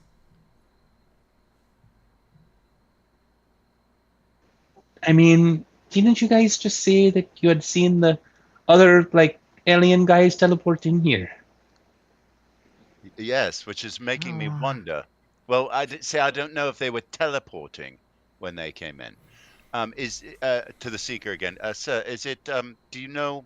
Is the inability to teleport something that is inherent about this area, or is it an effect that is constantly maintained and can be turned on and off? They are wards placed by the Avowed. So, would it be easier for some sort of stealthy monk-like individual to just sneak in here and infiltrate into there and attack them than it would be to teleport in and out? This is the same seeker that was in the room with you guys upstairs, and he just says, it is believed that they came over the wall somehow. Used their stealth abilities to get past. Now, monks, I don't know how fast they can be. Maybe they can run really fast and get to the Cloakwood very, very fast. I don't know. Monks are pretty quick. I mean, that's As I've heard, little ninja men, they dash about. Remember when Kirsty was a monk? She was all over the place. Monks are crazy fast, especially high level ones. Okay, well, thank you, and I suppose we'll take off for the Cloakwood in the morning. One of our people does not feel quite well. I guess let us know if any of the Avowed find anything else out. I will, and I'll inform Janusi that you're leaving in the morning. They'll be very pleased to hear that. And he just bows and walks off. All right. So one more thing. Yeah, he stops and turns. Could the Avowed afford us a carriage to get to the Cloakwood, by any chance? I'll see what Janusi says. And he Thank continues. This would be a good place to take a 10-minute break. Sounds good. Yeah, and then we'll come back and see what happens. All right. So 10 minutes.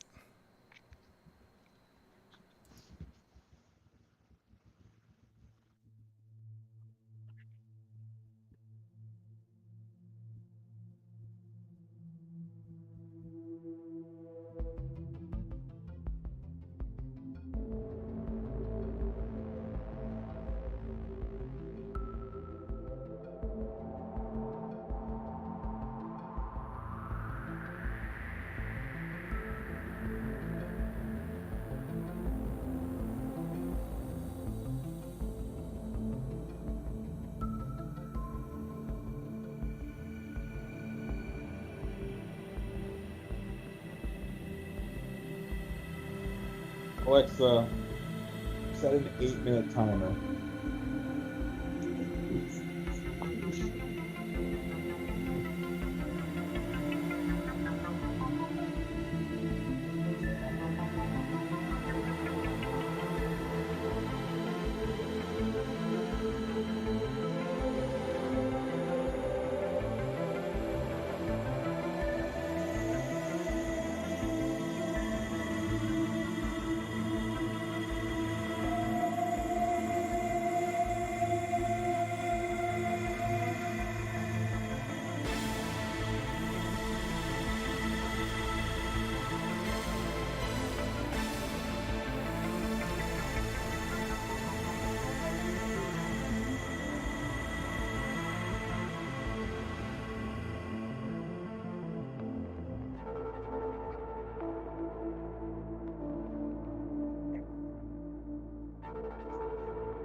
Have we ever been to Baldur's Gate? Nope. Then we can't use it. We have been. We've been to Baldur's Gate. Oh, I don't know where we're going. Where are we going? Eventually to the Cloakwood. Yeah, we no longer have to go to Baldur's Gate now that they basically just talked to him for us. But be that as it may, we have been there. That's where we encountered the were donkeys. Oh, is it? Yeah. No, Oh, yeah, it We're is. donkeys. way back. Cancel timer. Yeah. Well, that's what you described them as. No? The one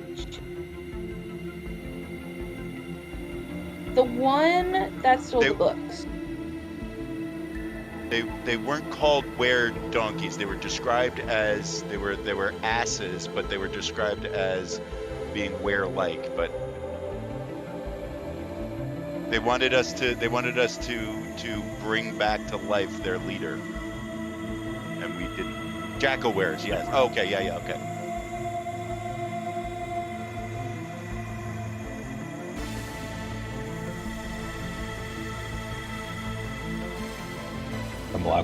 What are you drinking? Water, but it's old. It had dust in it.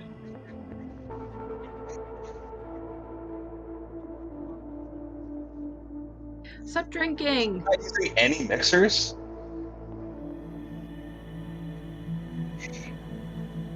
No juice? Oh, bro. With gin in it? Oh, it's called gin and juice. It's called gin and juice, my friend. It's a very popular drink. Yeah. Mix the gin with the pink lemonade, and then you drink it. It's a great mixer. Yeah. Gin and juice, man. Lemonade's a juice. Snoop Dogg. My friend just made me just try sparkling sake for the first time. It honestly just tasted like water. Really? It'll be better if you mix it instead of drinking it separately. I know, but like put it together, like mix it like a drink. Just put in like a quarter, a half, you know. I gotta get my water. Never mind. I don't want to miss out on these faces.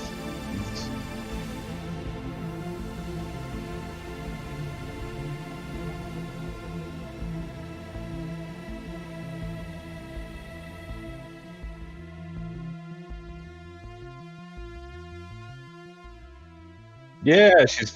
I saw her last weekend. She was back or something. Yes, I was there while she was there. Yes, I saw her briefly. Yep.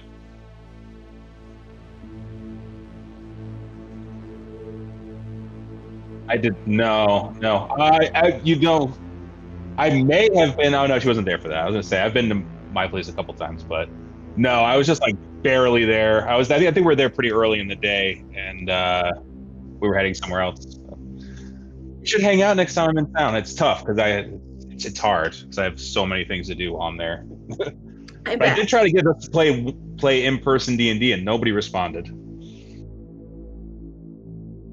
I got that put message. It out there, and then I did respond that I had COVID.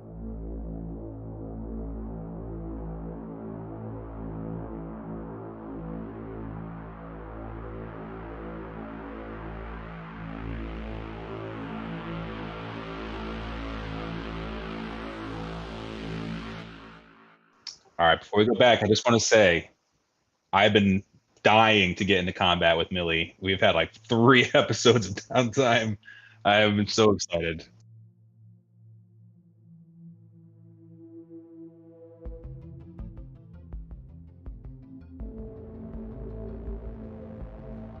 You know, I don't want to miss anything important.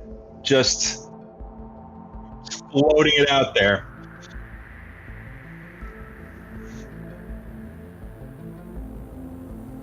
Yeah. floating that out there.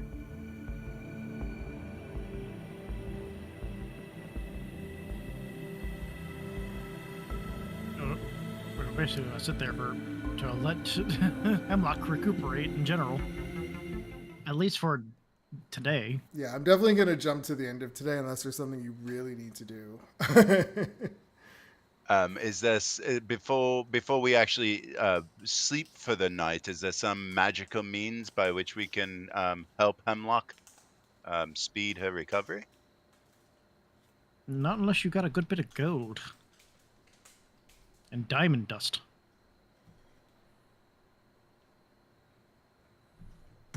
I Don't don't. be- Don't I'm waste not familiar. anything on me. But, I mean, we're going to rest, so we're going to get it all back if we have spells. The only thing you can cure exhaustion with is Great Restoration. That takes 100 gold of diamond dust. Kitty!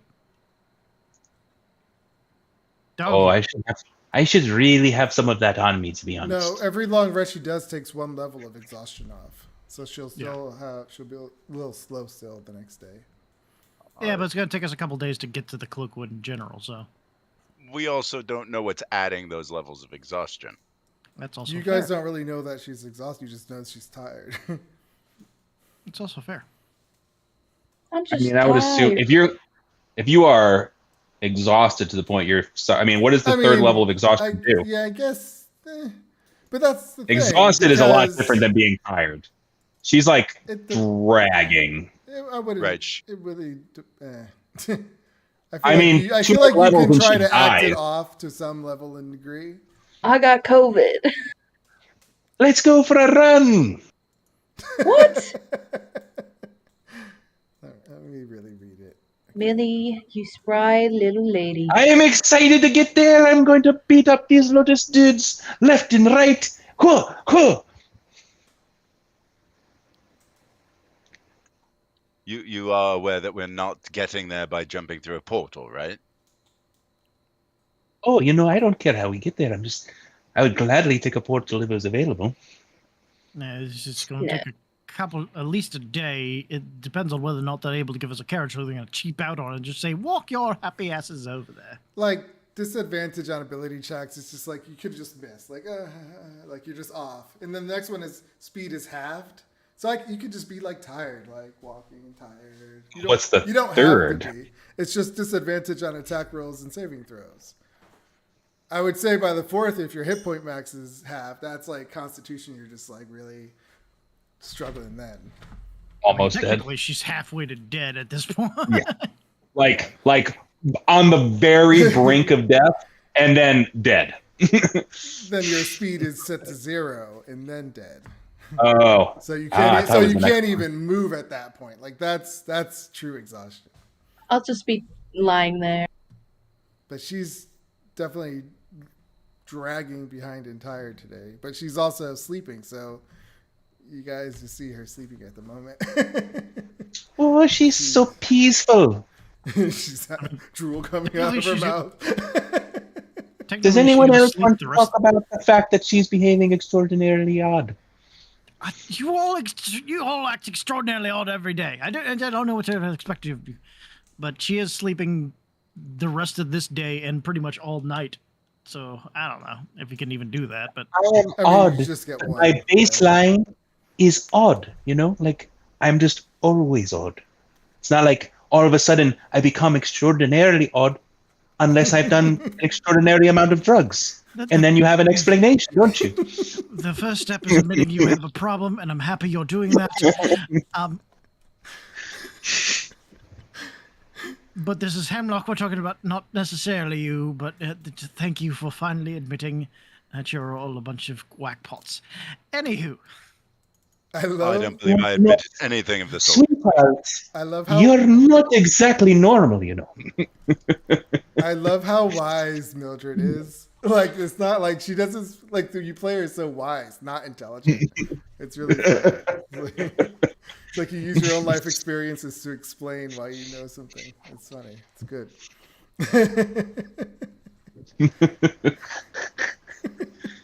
Like, I am odd when I am doing this. Yes, I remember. Like that was really good. I'm just saying, like she's at a peak, and she hasn't done an extraordinary amount of drugs today. Oh, that's good. All right. I mean, I don't know how to respond to that. Honestly, I'm just gonna roll over, exasperated. I'm just gonna be like, Hemlock. I mean, unless you're really sleeping and not just playing it, you could be hearing all this for all they know. Yeah, right now I'm just listening to them.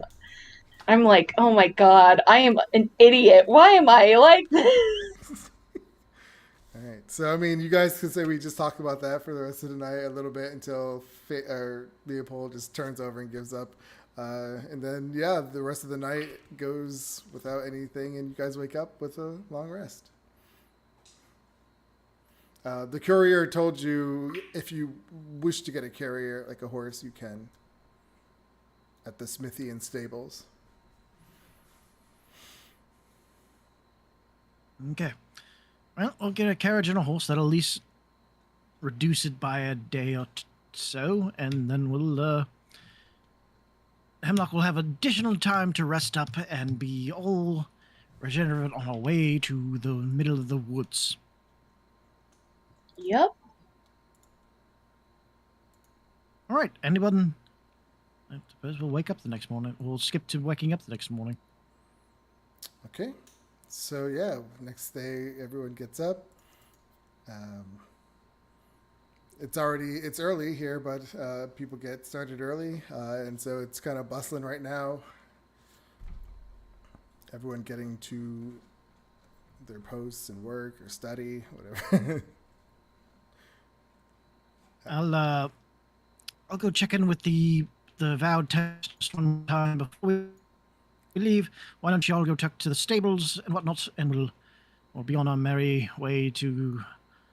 Hopefully, we can just talk to these people. I just so much murder we've been doing lately, but things do happen. True. Okay. Yeah, so you go that way.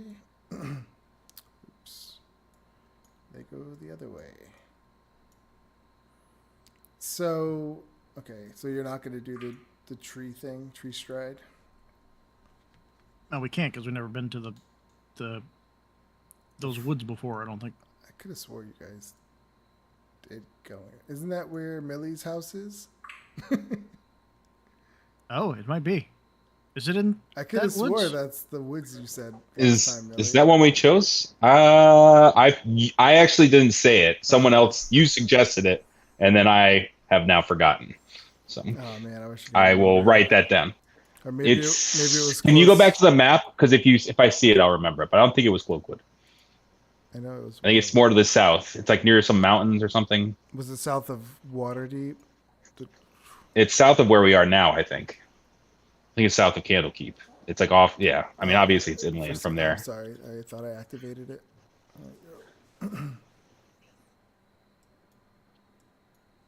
Like this. I know we were talking about the Force of Tethir for Hemlock. I don't know about you though.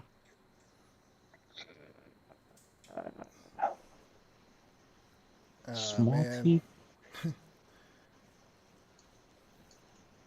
We're gonna have to go back, but if we don't want to, we could always. That's fine. I mean, it could be. I mean, it's whatever it is. Well, fine maybe it wasn't. Like I don't remember what you said it was when I suggested. I do remember suggesting it. Well, we'll take the carriage and then we can find that out later. I guess. Okay.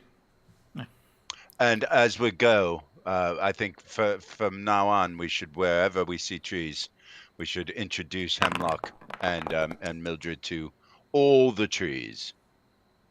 You really had needed an introduction to the tree. Is it like a handoff? Do you have to shake the tree's hand? I believe a hug is involved. Okay. How do you remember every tree that you hug? I don't remember half the trees I hugged. Well, I do remember the major ones. General areas. I hug trees. Yeah, me too. I hugged the biggest I tree in imagine Connecticut. that. Yeah, I was gonna say. I imagine that Millie has hugged a lot of trees in her Yeah. day. Yeah. The biggest one in Connecticut. You go up, it's really cool. I hope the tree in front of Amanda's house. I'll just see if Janusi's available Yeah, to talk I hug to. trees at Sleeping Giant. We're gonna start having I hug tree wars. Oh yeah, well I hug this tree. I hug my tree As outside. long as you're not hugging trees like Superstar, that's fine. All right, back to the game. Sorry, what were you saying, Leopold? I was gonna see if Janasi was available at the Avowed tent. Yes, he is there. He seems to be there all the time now until they figure this out. Mrs. Janasi, hello. We're going to be heading out today. As I'm sure you're aware, as the gift you gave me during the elevation of my team status, I am, of course, a warlock. And I have certain skills that allow me to talk to Fidele back when she was still with us. Would you mind signing your name in this book so we could have contact with you while we're out on mission? He says, I've heard about this. And he kind of gives you a squint. It's basically what you would call the sending spell. I understand how it works. I'm just saying if you would be cautious just to have his mind connected to anything. I'm trying to think if there's anything. I guess there really is nothing you can do but just send messages. He says, certainly. And hesitantly writes his name in your book. Okay, I'll just wipe my hand over the book to remove Silvery. You could see that he was like hesitant as well. I know nobody really understands or trusts warlocks very often, being that most of us don't have the most good-natured patrons in mind. But he lets you finish that whole thing, and he says, "Oh no, I am not worried about warlocks. I know some very fine warlocks. I'm just worried about having my mind connected to something." That's fair, I suppose. There are ways through everything, my dear. Or my son. Or he signs his name. Will that be all? That's about it. Well, we'll be on our way now. I just wanted to make sure we had some means of communication with you, just in case something else happened and we had to run off. And, that tends to happen. We end up in one adventure and then, oh, look, something else. Let us chase this for a little while. And then that happens. But yes. Well, I wish you good luck. Thank you. I can't wait to hear your report when you get back. Yeah, hopefully it won't be too extraneous. A quick in and out, hopefully. And but if you think of I'm anything about what we discussed before, please let us know. Yes, there is that too. All right. We'll be off. All right. I'm just looking to see if I can find a map real quick. What's up, Shadow? He keeps asking me, what's up? What's up? I wish you guys could hear it. Really funny. I can. You can, actually. Oh, you can? Yeah. Because it's weird, because it's actually your voice coming. It's like, what's up? I'm just trying to get something together real quick.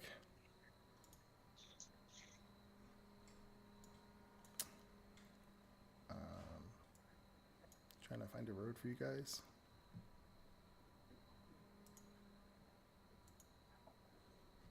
Okay, it's going to be black for a second.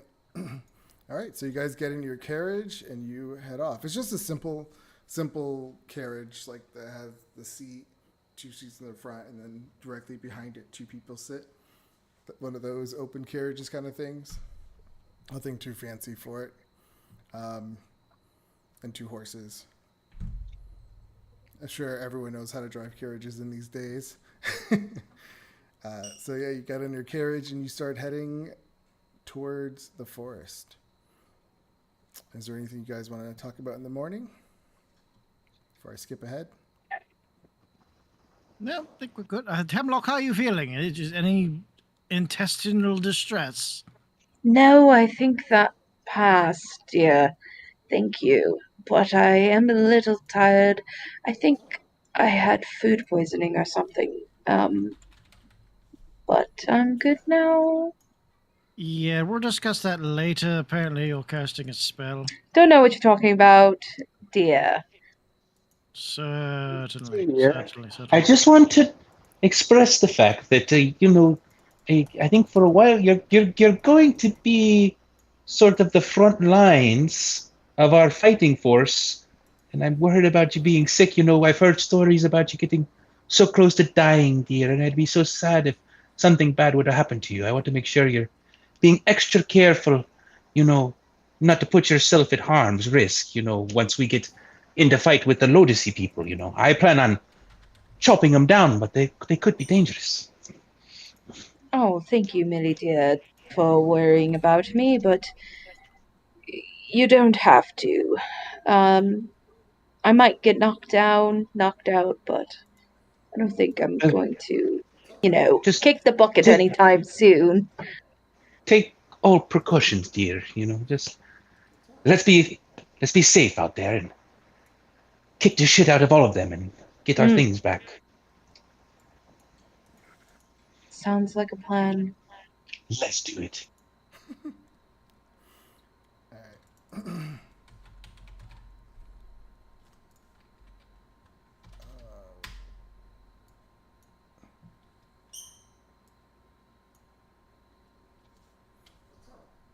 Okay, Shadow, what's up? All right, so on your way, you're traveling down the road, just galloping along, and as you're coming up, you see in the middle of the road these two commoners. They look like females. One of them's down holding her side, another one's kind of tending to her, and your horses pull up. Let me get your characters on the map. What's up, Shadow? I can't pet you right now.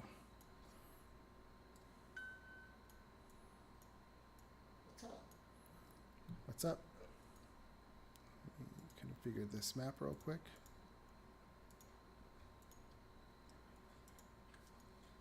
And as your carriage comes to a stop, you hear one of them saying, "Help! Help!" What do you guys do? Don't move yet. I think we should just cast Healing Word on them. True. What? It'd be a trap.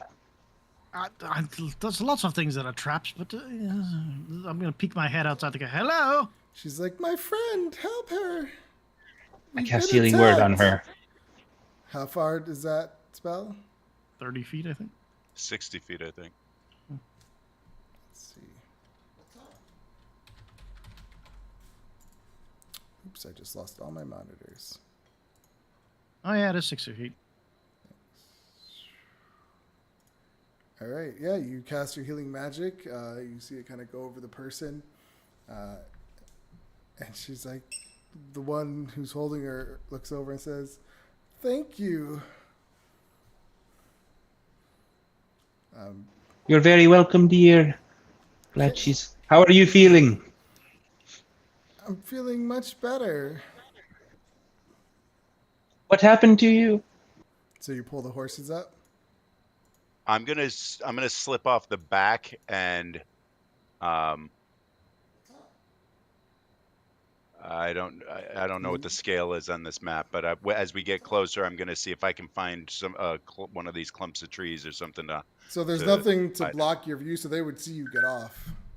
Okay. And go hide somewhere.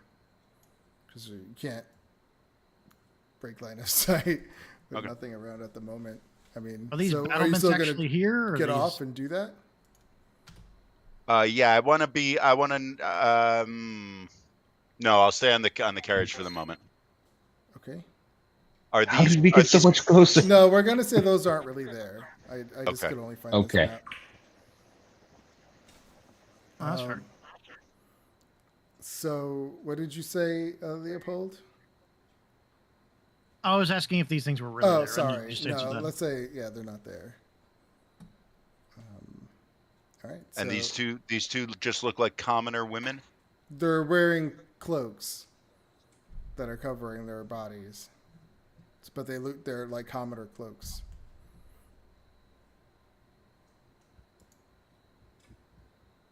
So you guys just kind of. Who attacked you? These ninja people. They move so fast. Do they have hoods up or down? I mean, one of them is the one on the ground is down. The one up who's tending to her is up, and it's just a female. Do you think they're still in the area? I don't know. How long ago were you attacked? Can you bring us to Baldur's Gate? It was just a few hours ago. It seemed, well, maybe an hour ago. Insight check. Okay. Give me an insight check. At disadvantage? Why at disadvantage? No, I don't know. I don't know if that's exhaustion. Assist with insight because I have insight. I mean, I also you want can't to really insight. assist somebody else with their insight, but you could do your own insight. I'm like, I don't know.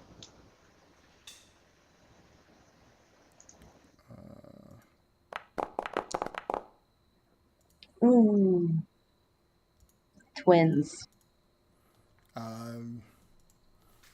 It's like the way they're like the way the one's laying on the ground, just like kind of has their back turned, the other one's tending to her, just like kind of looking over her shoulder.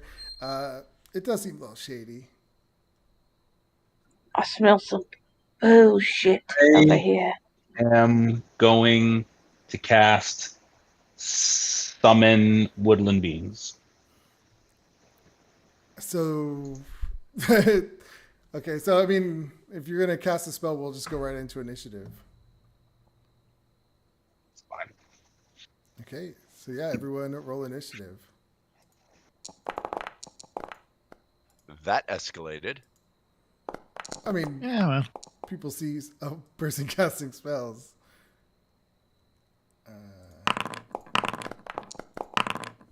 I just want to get everything and make sure I get it in the order. So where is? There she is.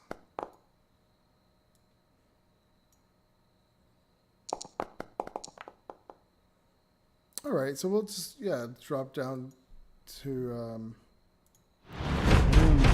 It does that cool noise too when I start battle now. I don't know if you heard it. I heard it. You didn't hear anything? No. I have the sound turned down on this. It makes Yeah, I have a weird setup.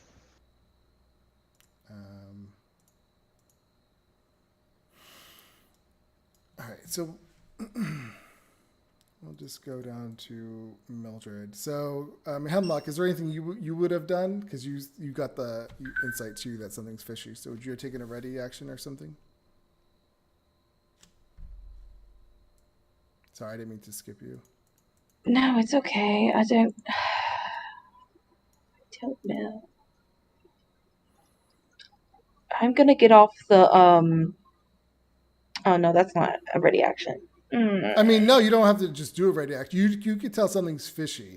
I want to get off the So yeah, I wanted to get off the carriage. Turn. Okay, so yeah, we'll say you pop down. Actually, and I want to hold primal savagery if they come closer to us. Okay. Yeah, they're sitting there. Mildred, what do you do? So I'm going to cast Conjurer. Well, so I'll step out. Okay. I'll actually probably use my full movement, actually. I'll just draw a little. Oh, I get a full turn? Yeah, you get a full thing. Okay.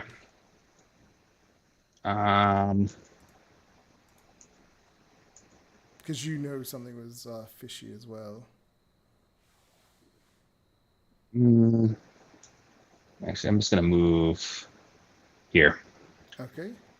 So I'll move right there. Cast Summon Woodland Beings. Okay, cast the spell. Which will be.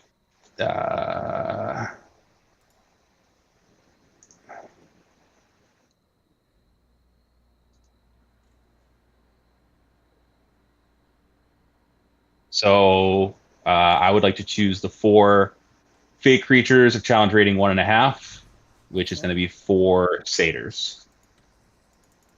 Satyrs? They don't fight. They're happy people. Oh, we already met my satyrs. They are very happy. Okay. They're all on drugs. You said 4 of them, and what is the distance?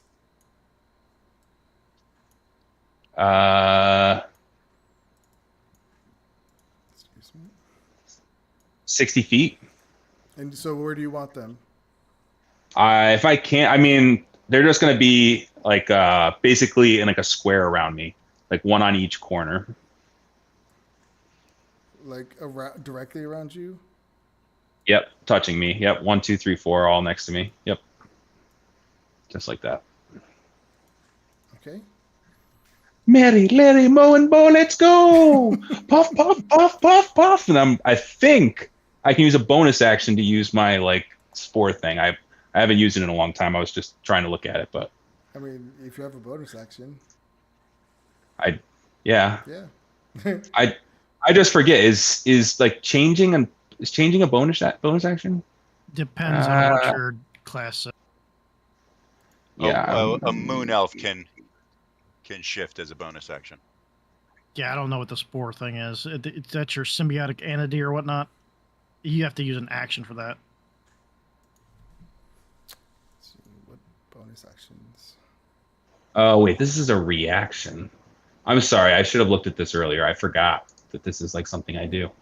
I mean, I did, but You have yours. I don't know how it works. No. God damn it. I'm sorry.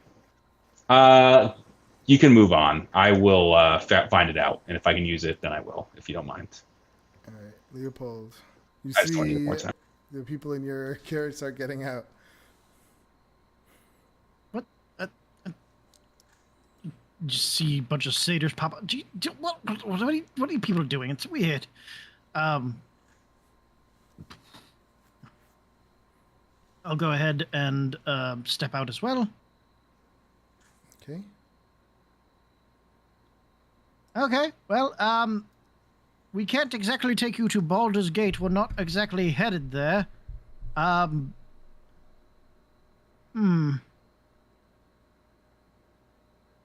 Thanks for a minute. And he'll just walk up a little bit further. And then he'll, let's see, what could he see around? That doesn't really help. Okay. My group is acting very suspiciously, meaning they probably see something. I'll just hold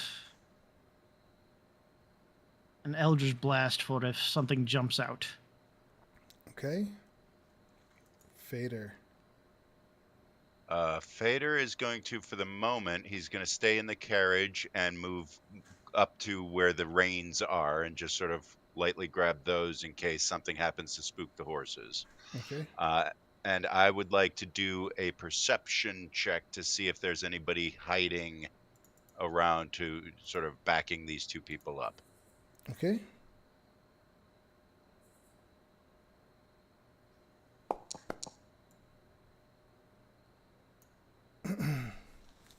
All right. Yeah, I can add a D10 if I need to. So aren't you supposed to use it first or something like that? How does that? No, I only use it if it's necessary to turn a fail into a success. Yeah, but isn't it where like you use it? Yeah, exactly. But yeah, okay. So it's so you do have to use it. Yes. So you do use it. Yeah, you see somebody moving in the trees to the left. Is that it?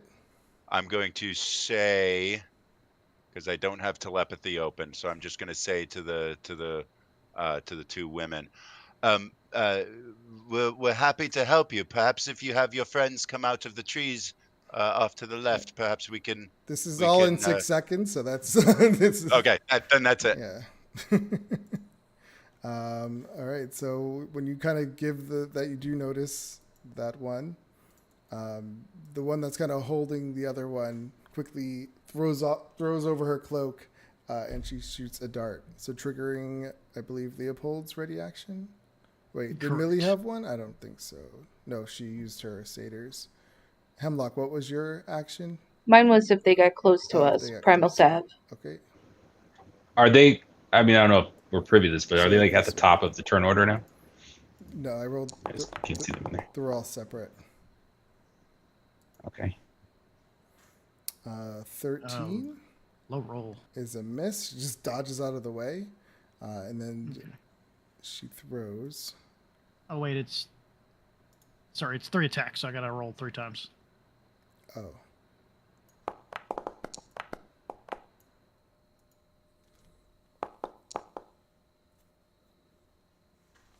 The 25 and 27 definitely hit.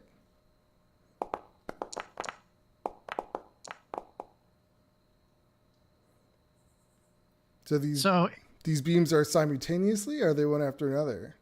Because is it like a multi-attack where? So I just looked it up. It's not considered a multi-attack like extra attack. It's considered part of the same spell like Scorching Ray would be. Okay. So it's all part of the single action. So I could only target one because one's only doing something to me, but it'd all be on the same person. Okay, so 14 and 17. Yeah, and interestingly enough, the bolts actually look like more powerful, and they have like a little bit of filigree in the clock hands as they come out and strike her. And she gets knocked back 20 feet.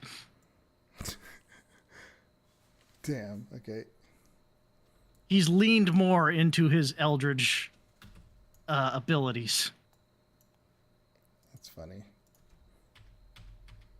She goes rolling over. Okay. But it doesn't. Does it say it causes prone? No, it doesn't cause prone. So she lands on her feet swiftly. And then she. Oh, now you guys are far. So yeah, she wouldn't. She gets pushed back. She tumbles, but she kind of lands on her feet, and then she jets forward. 30. Well, we'll say she comes, right here. That was 20, right? Yeah, 20. Sorry, 20, 25. So 20, 25, 30. Comes right up to you. And she is going to force strike you.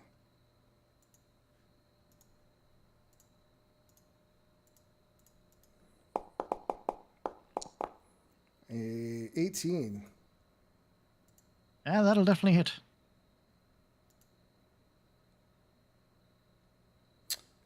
You take. She does this like pressure point jab at you. She's like, "Wah!" She punches you in the side, giving you 9 force damage, and give me a dexterity saving throw.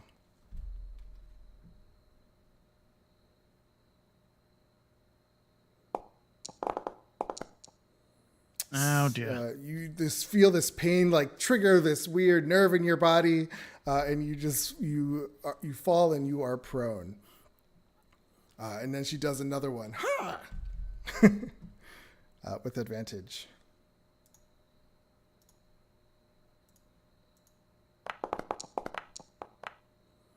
Is a 23. Yeah, that'll. Take 7 more force damage. I believe that's it for her. Hemlock. Are you kidding me? Okay, I see that, and I'm like, okay, here we go. I'm running on the horse. fire elemental. Once you do that, you trigger the one's action that it had in the bushes, revealing himself. And he shoots a dart at you.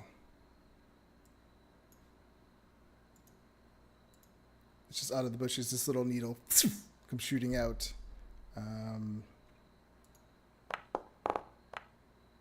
A 10, I believe that is a miss. It goes right past your head. All right, now you can continue. Flame on. I turn into a fire elemental. Okay. How do I do this? Polymorph.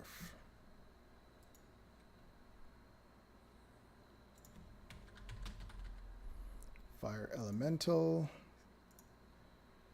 This is wild shape. Boom. Oh, yeah. Okay. I can't see anything. Oh. So needy. Oh. Fire doesn't have eyes. Yeah. Can you see now? Oh, sorry. Wrong one. Vision. Okay. Okie dokie. Yep. I'm gonna attack that one in front. Okay.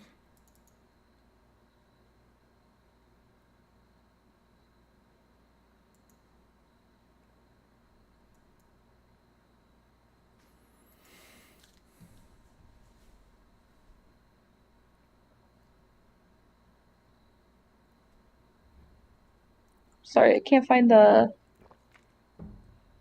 There you go. A 12 is a miss. It dodges really swiftly. I go again. Okay. 24 hits. He's on fire. Damn, 15. Okay. He's burning, yeah. Gives out a little scream. Ah! Anything else? Yeah. There is something else? Yeah, I'm gonna move Okay. this person. Putting a fire on her. Alright. What is that thing called again? Fire form. Creature that touches the elemental or hits it with an melee attack. You know, hostile creature. First time it enters the creature's turn, the creature takes 1d10. So roll me 1d10. Alright, so he takes... I'm just going to move you off so I can access it. -5. That's not the right token. I'll take that off and put the right one there. Alright, so they took 5 fire damage. Yeah, and they just start screaming. We'll just say you're on them, but I'm going to keep you to the side. And that's it. Okay. It is the one in the bushes' turn. He sees you over his friend, so he will shoot 2 darts at you. He'll step out.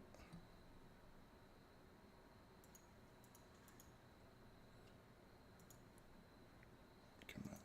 Here we go. Gets an 11.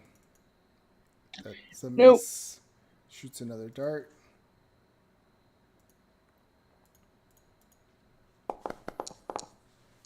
Gets 21. But I'm immune to prone. These are the darts. They don't. Oh, okay. You take 5 piercing damage. Is it just regular piercing? Because I think she only takes half of piercing damage regular. Yeah. Damage resistance to non-magical piercing. Yep. Does not say that these hats are magical, so no, you get resistance. Good going, Mr. Fire Girl. It's the other one's turn. So he will get up. Well, he takes 1d10 fire damage, so you can roll that first. Start of his turn. That's -4. He is going to get up, move out of the fire. He knows he's on fire, but he's going to try to attack you.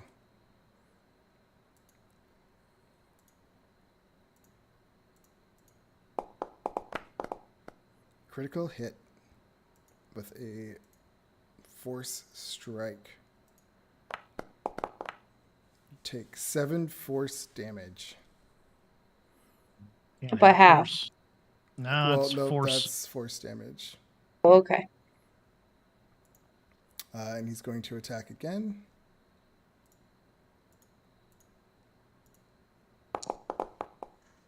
$23 for another 8 damage. Wow, he got more damage on the second one.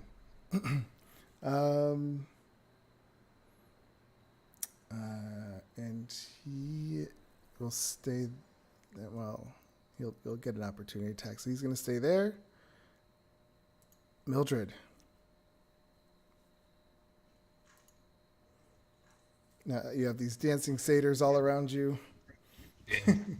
All right, so What is that on your head? Oh, it's a piece of resin that I'm playing with. Oh. Sorry. No, it's funny.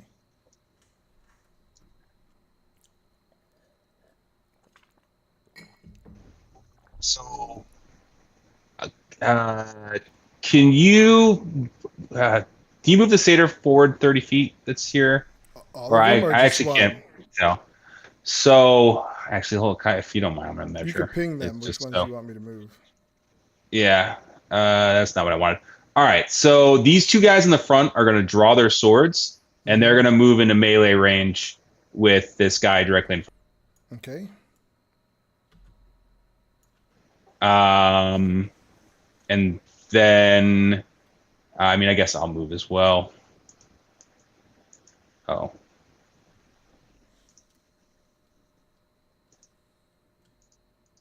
Sorry. Why? Hold on, I'm struggling to move my token. Oh. I don't know what I'm doing. There it is. All right, so 5, 10, 15, 20, 25.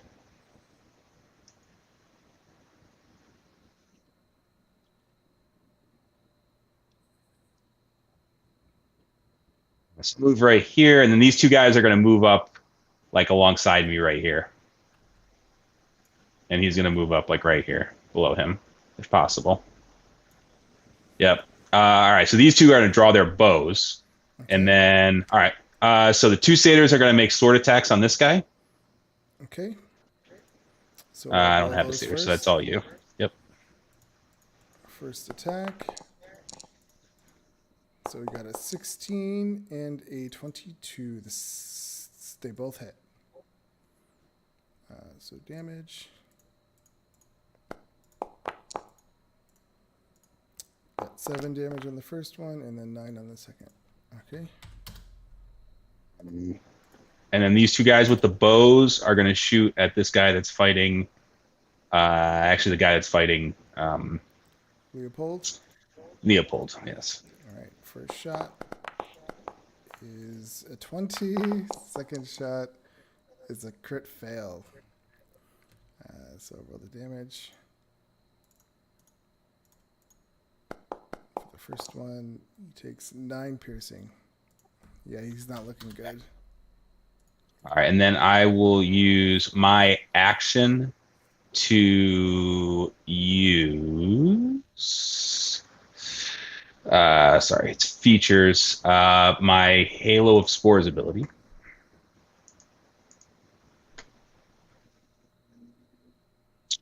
No. No, that's not it.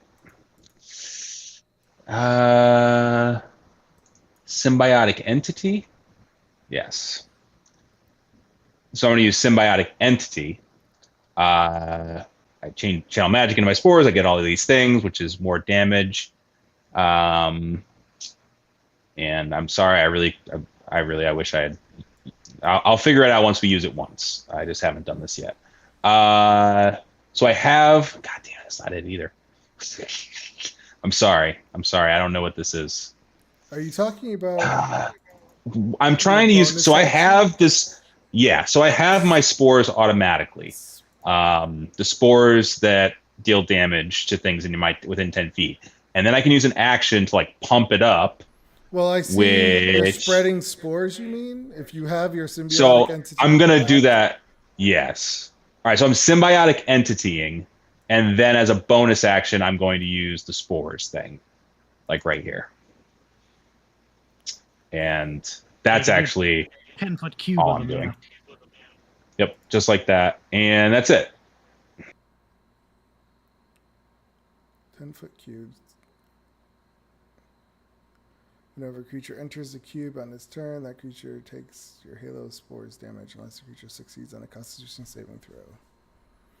You have to place the thing on a square, not in between two squares.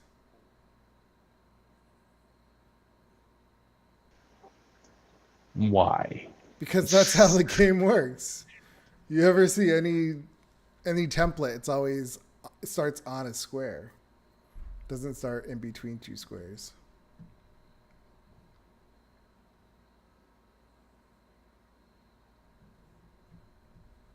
If you look in the book and how they use templates, that's how they go. It would be like that, but or like that. You still get them. I'm just saying that's how it. Yeah, like that's right, because it. That's fine. Because if you went like okay.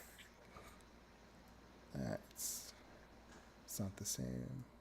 Wait, which one is? What is this supposed to be? Yeah, it's supposed to be like that. Spores. Okay, so anyway. Yep, that's it. So it has to do a Constitution saving throw?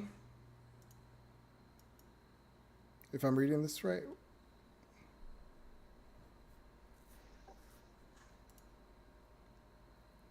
Yeah, whenever it moves into this cube or starts its turn there, makes Constitution saving throw against Spore DC. What is your Spore DC? Your spell save, yeah.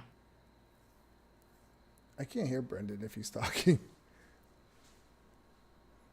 I think he's looking. At what? Like, what are you trying to figure out? My spell save DC is. I'm sorry, I haven't played this character so long. I just don't know. Oh, okay, that's true. I just don't know what this does. It's 17. I'm struggling. 17. Okay, I swear to God, it's higher than that, but that's fine. He fails. Constitution. Actually, no, maybe not. And I the might be one right. below you succeeds. So you can roll the damage. Yeah, it should be a 1d8 right now for the damage.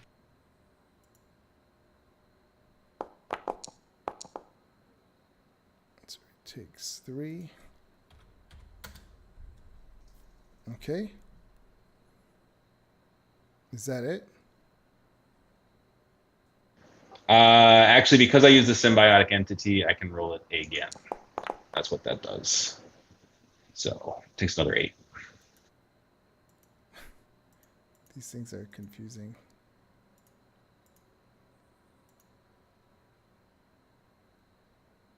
Where do you see that? Oh, second. It's under fungal, not fungal infestation. Yeah, symbiotic entity. That's Halo of Spores. What is Halo of Spores? Your character is so confusing. Oh, yeah, I know. So Halo of Spores is the first thing I get. It's always around me. Okay. I don't have to activate it. Then, as an action, I can activate Symbiotic Entity.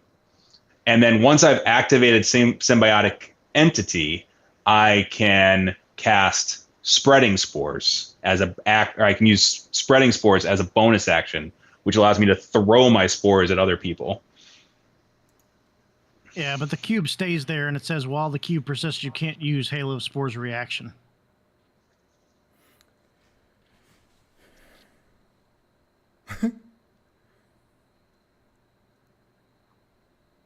Yes, but it's still doing Halo of Spores damage. But Halo Spores is only around you, I thought. So he'd only get the 1d8 Yes. instead of the 2d8. But So it is around me, but then I also use spreading spores to throw it at them.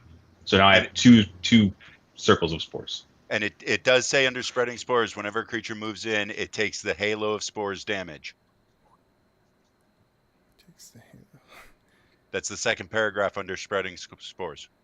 Yeah, but you have to use your reaction to activate Halo of Spores, and it says under spreading spores that if you do use spreading spores, you can't use Halo of Spores. I understand that, but it's under spreading spores. It says the creature takes your halo of spores damage, and under halo of spores or under symbiotic entity, it says when you deal halo of spores damage, you roll the die a second time. The way this is written, spreading spores is doing halo of spores damage, which gives him the second die. Yeah. You're surrounded by invisible necrotic forces. It's saying he can't use the reaction for doing the damage around himself if he's using the spreading spores. He can either use it around himself or use it throwing it over to the, throwing the spreading. But it's still the same halo of spores damage both ways. I just don't see where it says the second time, the second dice. But when did he use his reaction to activate Halo of Spores? Okay. He didn't.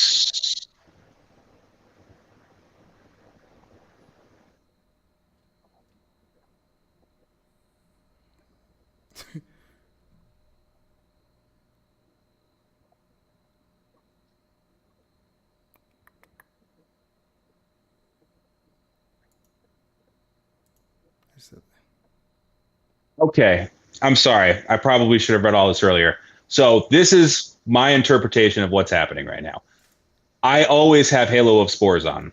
I use my action to cast Symbiotic Entity. That allows me to deal double my damage rolls when I deal Halo of Spores damage, which I guess is not the spreading spores damage. I'm not sure about that at this point. But so then I cast that.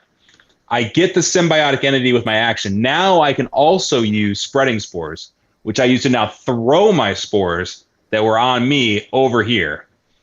And now they're taking the damage instead, except instead of me having to use a bonus action with my halo, which is how that works, it now just deals damage to them as like a spell, which requires a saving throw.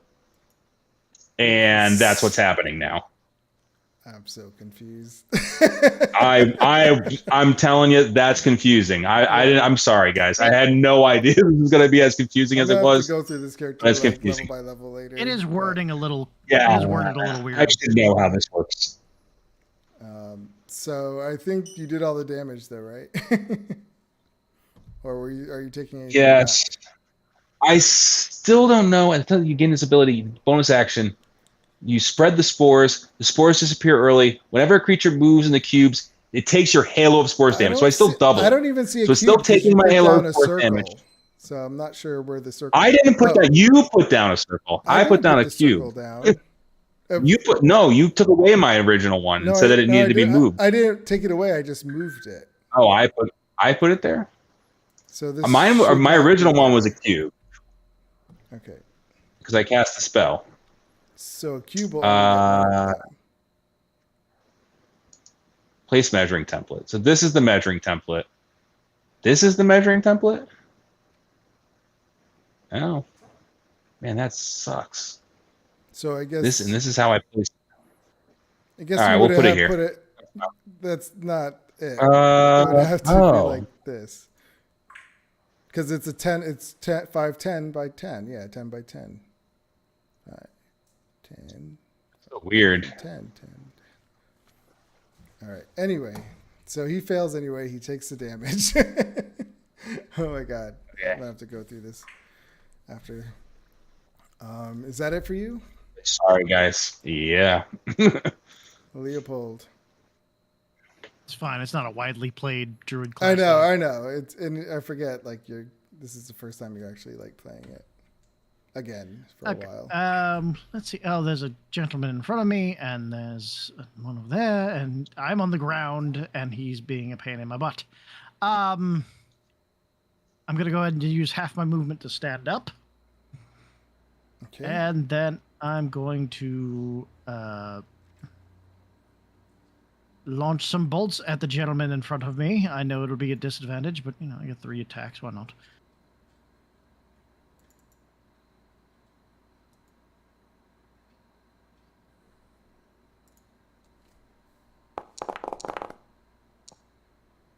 That hits. Okay, so only the first one will be a disadvantage because it's going to get knocked back 10 feet. Yep. Yeah. Okay.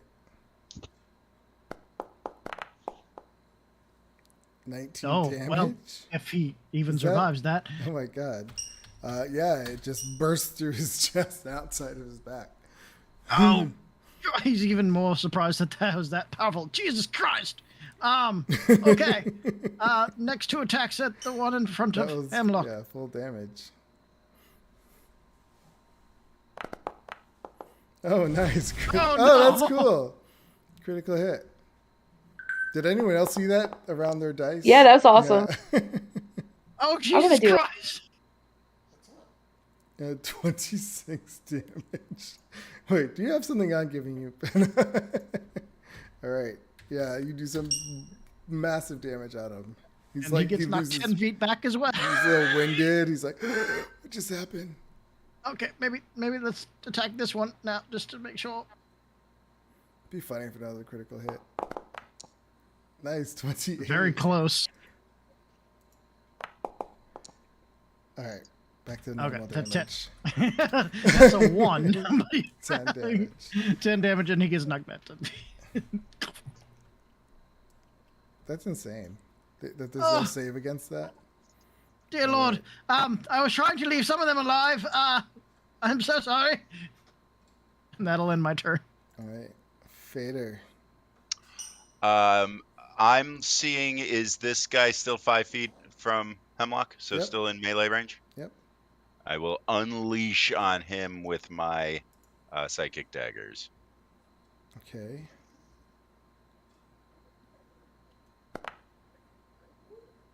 $14 misses.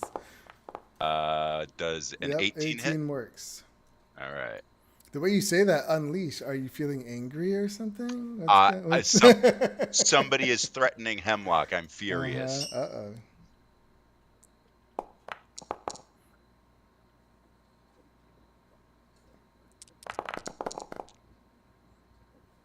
right, so it's 29. 29.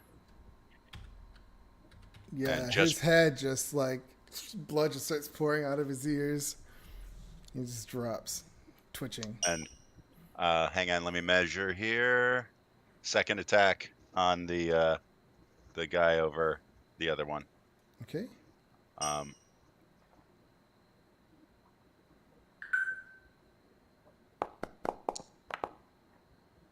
17. That's a hit.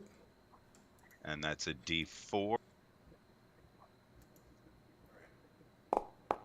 And that should be plus 5 plus 9, so 10. Okay. Nice. Yeah, you do some... And I'll shout out, Hemlock, you're hot right now. Bleh. Bleh. Is that it? Yes, that's it. I'm yeah, that's it. He's dead. Hemlock. Is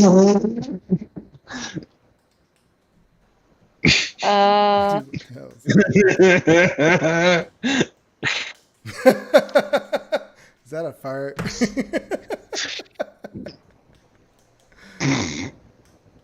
Going after the one in the tree. Okay. Roll your fire damage.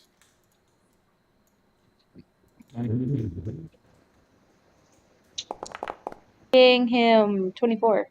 I forget. Is there any kind of save to this at first?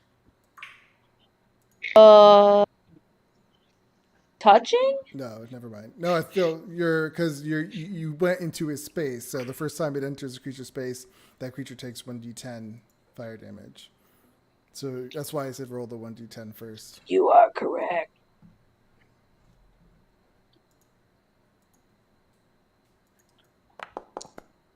3. All right. So yeah, he ignites. He starts screaming, and then you do your touch for 24. That hits. 9. 9 damage. All right. Oh, and then one more. Awesome. Critical hit. Did you hear that? Yeah. Yay! I did that real quick. That was awesome. 17. How do you kill him? So I just grab his head and I just Inferno it?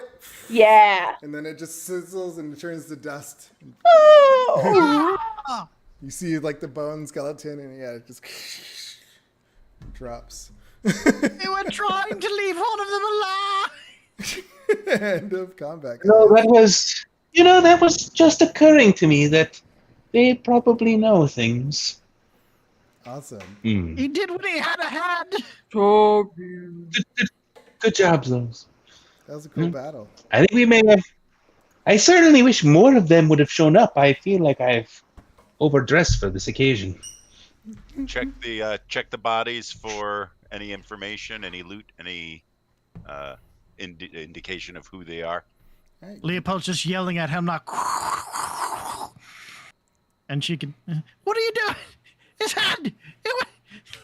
Because I speak primordial. All the bodies are still on fire right now because they didn't put themselves out, so they're just burning. They've been burning the entire time. Oh, this one's got a hole. You in really it. need Yeah, he has a hole in his sleep with chest. dead spell. That's a good one. The top of this one over here is completely burnt off up to his like shoulders. Did But this one ever get considering close how- to fire? yeah, they all caught on fire. I thought. Oh, I Yeah. didn't think. I didn't This think. one- Considering how often we murder Attack our witnesses, we should really get that speak with dead spell. I mean, they would be very useful if we had that. None of us can actually do that spell. I guess just put them in a pile and we'll finish burning the evidence away. I don't know. Well, Fader's putting one of them out. So. I mean, shouldn't we see if we can find any sort of information off of them? I mean, suppose. Hemlock, if you can understand me, don't drop your form yet. You can start them on fire again in just a moment. Satyrs have just started dancing because I know they're only going to be around for an hour. So like you just see them all like on the side, Millie's like in the middle, like getting down, just like just like eating mushrooms. Awesome. So yeah, you guys are dancing. Fader, give me a investigation check for all. We'll just say all three. I mean, they're charred, they're burned, but you definitely recognize. You can still see the pattern of the White Lotus on one of their sleeves. Like it's singed and burnt, but you can make one of them out. So you all know that they're from this group. They do have the white cloaks under their commoner cloaks. But they're just wearing very simple fitted like monk clothes. So they don't have any items on them. Well, it's good to I know would that they're say- just downright criminals too. Just waylaying people in the wood. Yeah, that was Maybe you'll that was- find some food like in a little pouch or something like that, singed and burned, because they're out on the road, but nothing really of interest. Oh yeah, nothing of real interest. I would say this was more than just a waylay. This was an ambush. This was a Yeah. I don't know. It was worse than. Well, it's not like they were expecting us. They were just expecting anyone to travel down this road. So I'd say that they're getting their supplies from waylaying people. So it would go to assume that there might be a little camp somewhere around here. If they're a couple days away from their home place, and Are we still a couple of days away from the Cloakwood at this well, point? this is the same day. This is about like 4 hours into the day, so you're in like the afternoon. A little after, like we'll say 1. Oh, so we can find their forward camp and maybe beat the hell out of them. If we knew where they came from. I don't- Everybody party! By horse, it's still going to take 2 days. Yeah, so that It's must be- Satyr time, everybody! Woo! They're all like dancing and singing. Before we lose Hemlock's form, let's drag these bodies into a pile in the dirt road and and finish them to get rid of the evidence? Yes, that's fair. I'll send Pinion out to see if he can scout anything from above. Maybe there's a forward camp. Maybe that what we saw, that lady with the dirt floor, maybe she wasn't quite home yet. Maybe we've caught up. All right, so you send Pin. What is his name? Pinion, like a watch pinion. Out, and we have Hemlock burning the evidence. All right, yeah. So is that a spell you cast, or do you always? It's fine. It's fine familiar. So. But you always have him in his pocket dimension, right? Yeah, I just can snap him in and out. All right, so yeah, he pops out and starts heading off to look around. What is Fader doing? Just getting warm by the fire? Yeah, Fader is just watching Hemlock at work. And Mildred's out there dancing with her faders, and they're all just having a good time. And that's what we'll end our game today. Yeah. But you can give me that perception check, and I'll tell you next time what he sees. Okay, I think Pinion only has a +1, so I'll just roll a d20. Okay. Nice, 13. 13, right, not bad. I'll tell you. All right, that was fun. Okay. I was not. I leaned into all the Eldritch Blast abilities on Invocation, the last level up. So yeah, I put on the one where it adds your charisma modifier to the damage, and I added the one where it knocks people back 10 feet. That was pretty cool. I mean, you're gonna be deadly. I mean, that was pretty awesome. Like pushing the guy 30 feet away. Does it automatically push, or do you decide to push? It. Well, let's see. I think it's a May. I think you can choose if that's what I think it is. If you put it in the chat. I also promise to fully understand what my character does next time around. No, I'm curious forgot to do that. I thought I just did. I'm curious too. I'm gonna have to read it like level. It's easier for me to read it like level by level to see what you get at what time than trying to figure it all out at once. I just need the book. I don't know if I actually have the book. What book I is could this put in? it into the game and you could copy it if you want. Yeah, that's a repelling blast. You can push the creature up to 10 feet away from you in a straight line when hit with the Eldritch Blast. So the thing is, with every hit, you can knock them back up to 10 feet. All right, so you're a druid, Circle of Spores. Circle of Spores is an interesting one, but it's a little weird.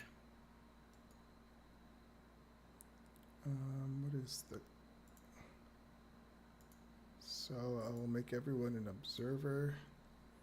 So if you go under the suitcase, you should see classes, and then that's just.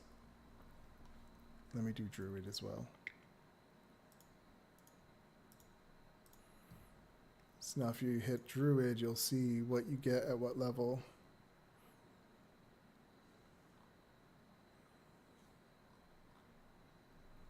Do you see it?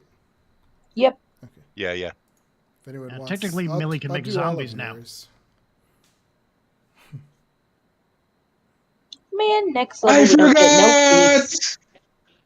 God, I gotta remember that. It's so hard to pull off. But what zombies?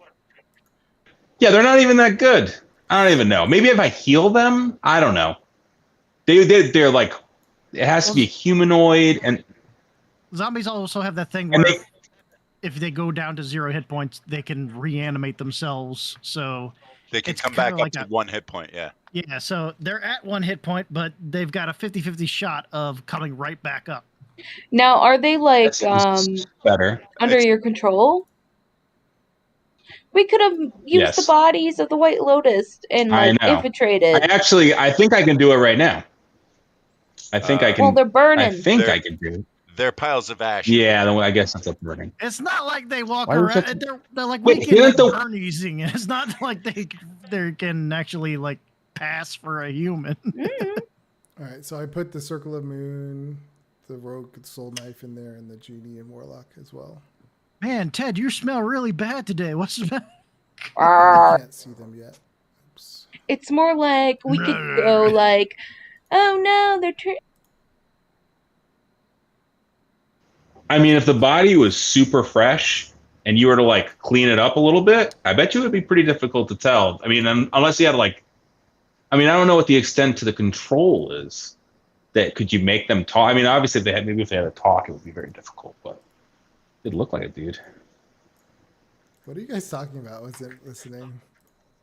Talking about the zombies that he can. Fungal infestation. Millie So- can make Here we zombies. go. Millie can make a zombie for an hour, yeah. What part is that? What level? 6th level Sixth level. fungal infestation. Oh yeah, 6th level. And the zombie thing coming back up to 1 hit point isn't 50-50. It's a Constitution saving throw. DC is 5 plus whatever Plus the damage. taken. Yeah. Oh, yeah. That's for what? The push thing?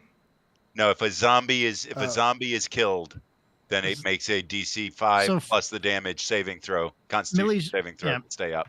It's really not as good at later levels, but yeah. Millie can make undead zombies with her spores. And how often can you do that? Like, I mean, if we're fighting a horde of humanoids, can you just all of them that go down? You can make yourself an army of undead. Correct. Well, she can make it up to her As a matter of wisdom fact- modifier. Her wisdom modifier, so 5. So 5 technically. I mean, What I really it's better in a poke in the need eye. to do, Just her use I a reaction. feel a little awkward about it, but I kind of need to carry around a bunch of dead bodies with me. I mean, good luck getting them into Candlekeep. That's why we need a portable hole. It's funny. I mean, that'd be hilarious though. There's zombies following you. I need dead beast bodies. Not It actually just can be small. like I need zombies. small beast bodies. I need to kill a bunch of gnomes. Oh, beast or humanoid. Zombies covered in freaking Yes. mushrooms, basically. I thought it was just humanoids. You just need animals. I can carry small dead beasts in the battle. Frogs. I can carry small dead toads I mean, it only and I can animate them as zombies. they only last for Oh an my God. hour.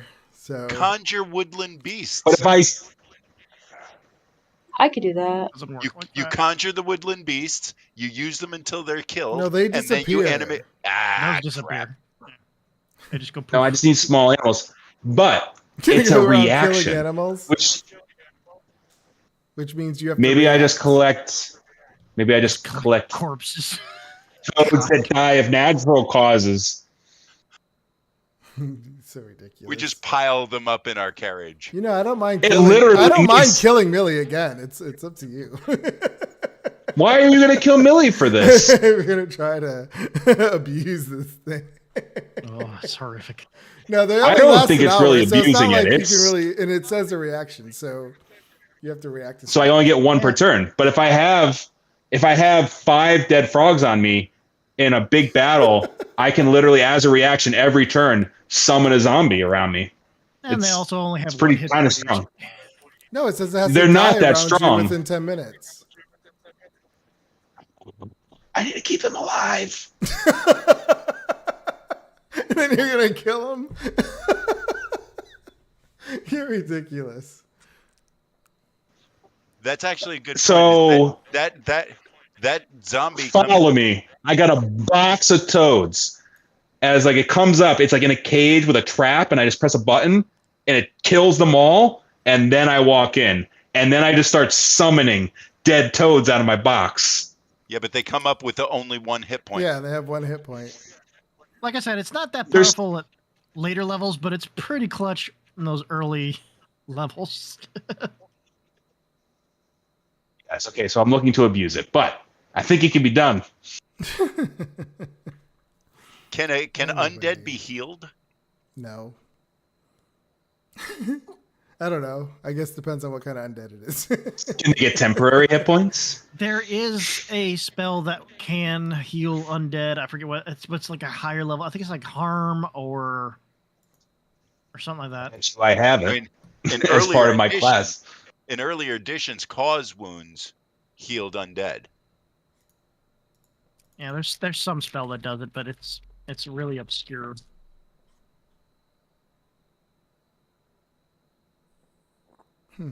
I'm just gonna. I mean, it's not a good ability. It's like even if you abuse it, it's like Yeah, it's really a pretty not that bad. good ability. It's not that bad. Like if otherwise, it's like almost unusable. It's really usable in early levels, but later levels it Yeah. becomes less and less usable. Yeah, It's a little I've gotta bit. go to It's a bed. little bit twisted, Good honestly. night, Britt. I know Night. it's a little twisted, but like I feel like Millie's a little bit twisted. Maybe we. I wonder if it Sorta, has any we just sort go of. for It might have some utility uses. I mean, Like they're basically just tanks, right? They do make attack actions. So if you don't kill them, they are going to attack you. So like even an enemy has to waste an attack on it in order to kill it. And even then, it's not necessarily going to go down. I mean, probably go down, but you know what I'm saying? Like it's not like. Yeah, once it gets hit. If for nothing else, it does soak up an action.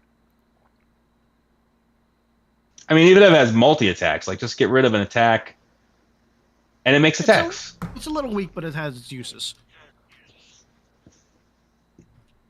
Leopold, the only guy I know that can make a death trap box, kind of a guy like you. A death trap box? Yeah, I need a death trap box to kill the things that I'm going to use to. Is Millie really going to kill toads, though? I mean, would she do that? Millie's a happy-go-lucky animal. Millie is a very, I've had to reconcile this because I got to tell you, like, this is kind of brutal. Like, and what I actually do as a spore druid in general is kind of brutal. I don't know. I raise dead. What can I say? That's what I do. So I raise dead, and I'm kind of a little bit dark. So I guess might flavor it more as looking for doing a survival check to just find some roadkill or some carrion on the side of the road or something like that. It has to die within 10 minutes. Honestly, oh okay. I have a feeling Millie throughout this whole process. Morty's going to start getting annoyed, I think, if you just start wantonly murdering toads. Yeah, he's going to leave you. It's going to have to be something else then. I mean, what kind of little humans typically? I don't know. Yeah. Excuse me. All right. But yeah, it's time for me to go, guys. Have fun debating on how dark Millie's going to be. Yep. See you next week. All right, Thanks. I was just going to say, in case you haven't known, Millie has always been a little bit cold. No, I know. Happy-go-lucky. But she's a cold-blooded bitch, man. She axes people, no questions asked. She's not, it's not like she just goes. It's either like you're cool or like you gotta die, and then once that's the thing, it's just you just kill them. Oh boy. Yeah. All right, night guys. Time to go, guys. All right. Good night. Bye. Anyone who was watching tonight, thanks for watching, and join us next Tuesday to find out what happens. I can't wait. Have a good night. Bye-bye.